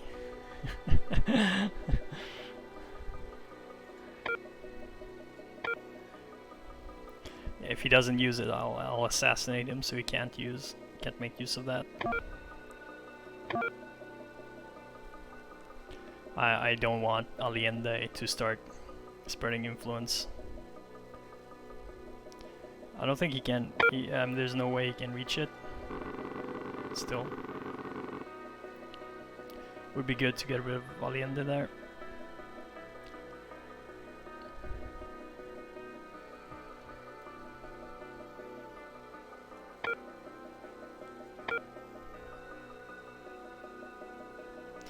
We have very good coverage. Operation Panther. Oh, we gained 2 people. Nice. He just did an operation that provided us 2 extra people. That's very useful indeed. Just made our nuclear backlash even cheaper. Now we only lose 10 VP by launching a nuke. So that was really good for us, in fact. But you see here, coming back to what we were talking about before with Peperoncini, is if I would have had, say, 8 or 9, 7 or 8 people interests, he would have pushed me into mismanagement. Oh, he didn't use them. So we have a 40% chance of assassinating him. Let's see, 3 turns. Boom! And he's gone! So the CIA showing that, hey, we can do things too. In the meantime,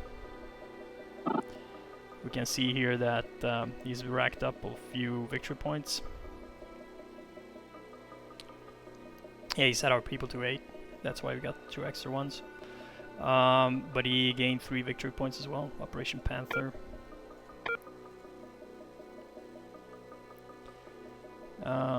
We have Azorian, but we have not used it. Let's instead secure control here in southern Algeria.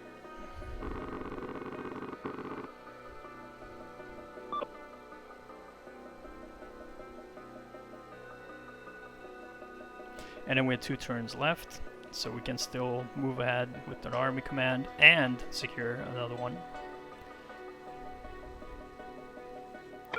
So we're expanding a little bit into the Middle East, at least the western side of the Middle East. Now it's all a race about trying to secure regions that are not going to be reached by the opponent. Hopefully something will survive. I say that hopefully.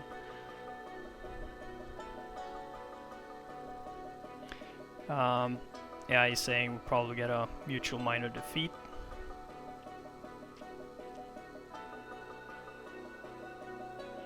And look, only 18 influence. It actually predicts that would survive in case of a nuclear war. Obviously we both have now sizable nuclear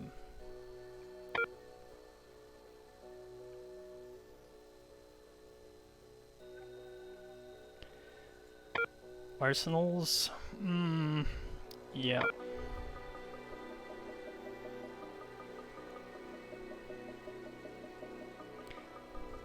We have our submarine fleet here as well in South Korea,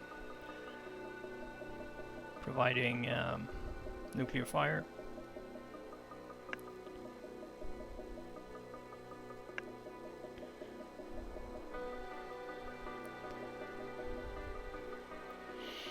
I'm thinking we didn't upgrade to strategic fighter bombers. We might pull the fighter bombers out. They have sort of become redundant. We're not going to be doing much more conventional combat as things are moving along this path. And this is sort of what you want to be thinking about in terms of the gameplay, because you want to push your opponent, but you don't want to push him too far. And by doing all of those space race missions and getting so far ahead in the space race, essentially the Soviet Union has kind of made it impossible for the United States to do anything but go for the nuclear option. If he would have delayed further, then I might have considered other strategies. But since now I'm pushed against the wall, he went too far. So this is the sort of cat and mouse play of the Cold War. How far do you want to actually push your opponent, and when do you back down? So it would have been better in this case if he had not done more on the space race as things stood now, because he has now destabilized sort of the balance of power here. He has destabilized the nuclear deterrent that we had set up.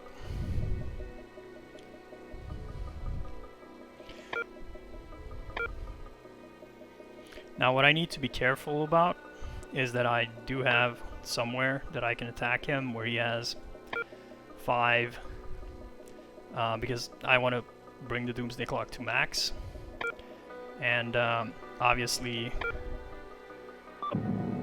that could be Western Europe, but I can't reach him there. So the place where I can reach him, of course, is gonna be interesting. I'll elaborate on that. There we are.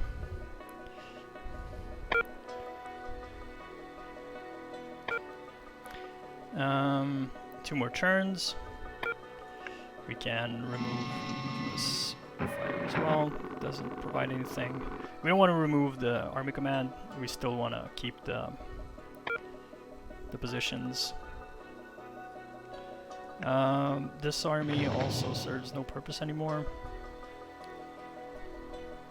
but we want to keep it just in case we get an invasion.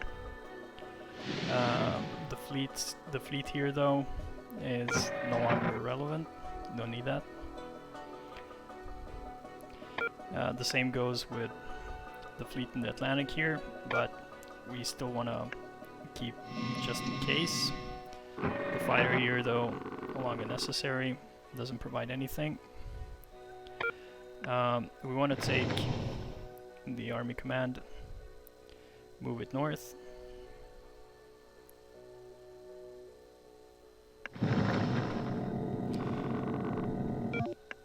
So we'll be securing our frontier here.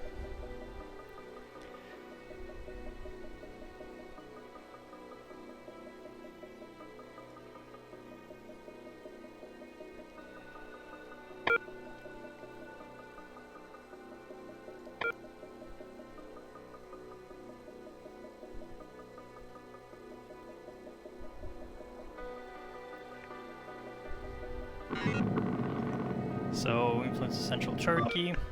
He has forces there. I'm fine with that. I just secure Algeria. Now, with Algeria secured, we pretty much have built up a solid wall here in the Middle East. He will never reach the coast.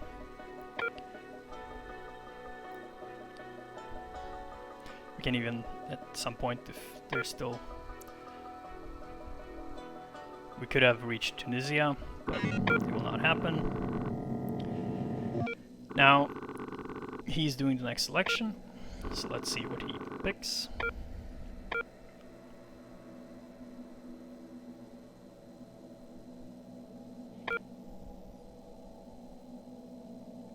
We would have been preparing for this, but that's not gonna happen now. We'll see what he selects. Maybe he goes for Middle East or Central America.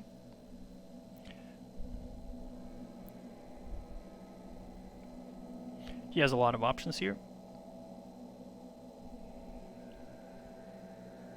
I think he also truly believes he has a good position, which he does.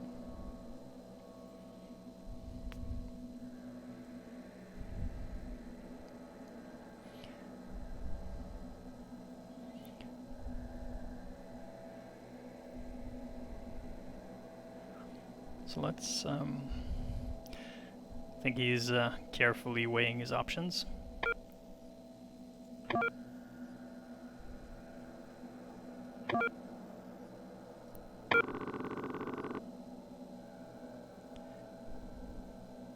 mean, he doesn't have Western Europe here on any of these, so I know that for that reason we could have done something with that. Oh, North America. Gain 3 influence in regions without control. So that's a very interesting one. So you just gained influence here. That we don't like at all. How many? That's 5. So yeah, we don't like that at all. That he, because now we're in a that is troublesome. Because with the Aleutian Islands, essentially, he does now have access into Central America. But this is exactly why we cannot let this go on. So we are going to do an arms race. Now, he will need to place influence, because he gains influence. Takes away Canada. That's fine.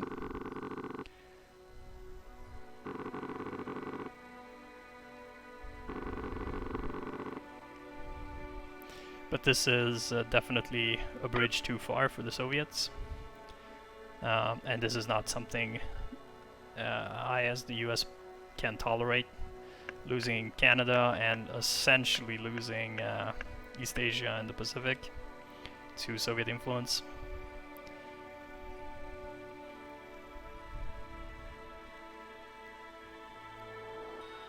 So my response here on this will be essentially total. That means that these units have all played their role. The fighters can no longer do anything really. Instead, we'll use our surface fleet here. And you remember I said it's good that we have the CIA watching in, because that means we can actually go over Svalbard and invade straight into northwestern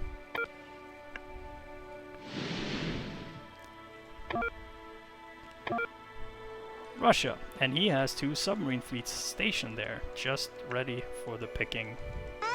So we're going to be doing that. And he just lost one of his submarines. And the other one is stuck in a war zone.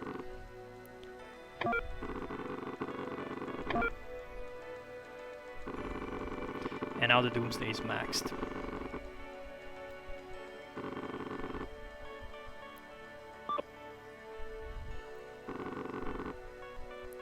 So that netted us 5 victory points, and of course put his forces into kind of a dangerous position.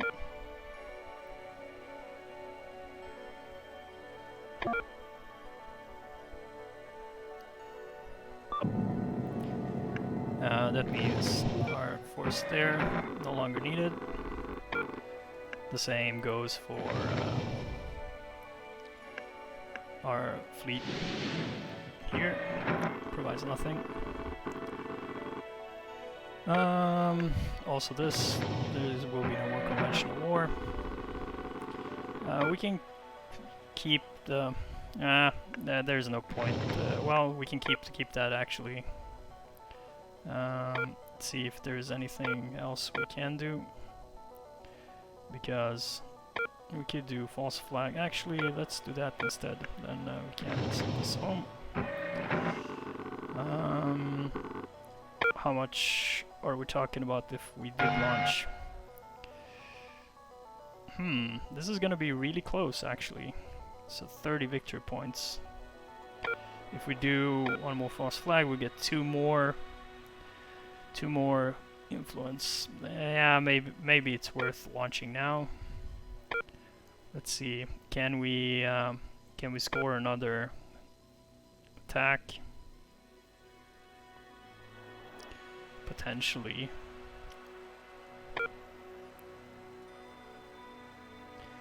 We might as well launch. We don't have that many elites, so looking at it from that perspective, could perhaps put out another submarine. But I think we have the coverage, and he doesn't have the same coverage. All right, let's give it a go. Is there a bomber that's superfluous that we don't actually need? Since we have so many based in the US, actually this one we don't need. We can reach his forces faster by launching them, but I think the subs will do that job instead. So there we go. Yeah, that should cover it. Let's do the launching.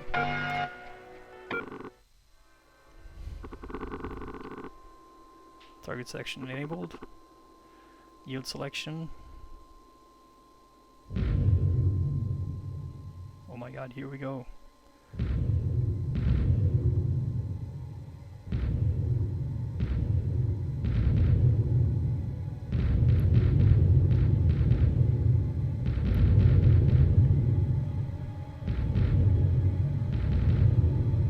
I'm in the plus. +5, +18.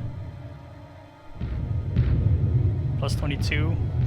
I might destroy the Soviet forces before he gets the chance to launch all of his nukes.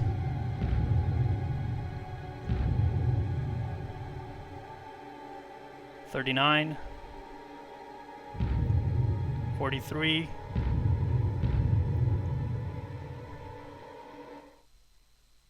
Minor Wait, defeat. you Oh, I lost? was close though. personally I think was you won. close. I blame the faulty software.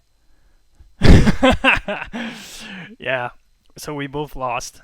I ended up more victory points though. I was really close. Look, I needed 100 more victory points than he did, and I got 188 and he got 105. So I needed about 20 more victory points. 20 more victory points.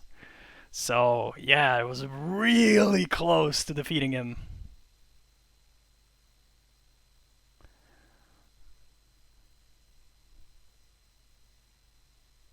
That would have been fantastic. But unfortunately, we all died. A little bit more of mine survived, and we totally devastated the Soviet Union. I mean, virtually nothing survived. But yeah, what a great game, and to you, Bojack, fantastically played. What an opponent. The assassinations were frustrating me throughout the gameplay. The wonderful play with the leaders, including the reversed coup against Pinochet by Allende, brilliant. Not to mention, I think the expansion into the Middle East was great, and then of course the way you consolidated South Asia right from the get-go. Terrific play.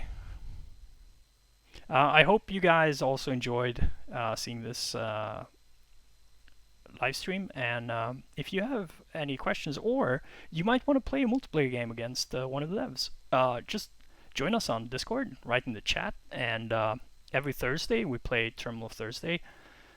And so just write us a message, and we'll set up a game, multiplayer game, and play. And with that, if you have any other questions or thoughts, just write in the Steam forums or on our Discord channel, as mentioned. And I will see you guys next week. And once again, a shout out to you, Bojack. Really good play. Take care for now then, guys. See you!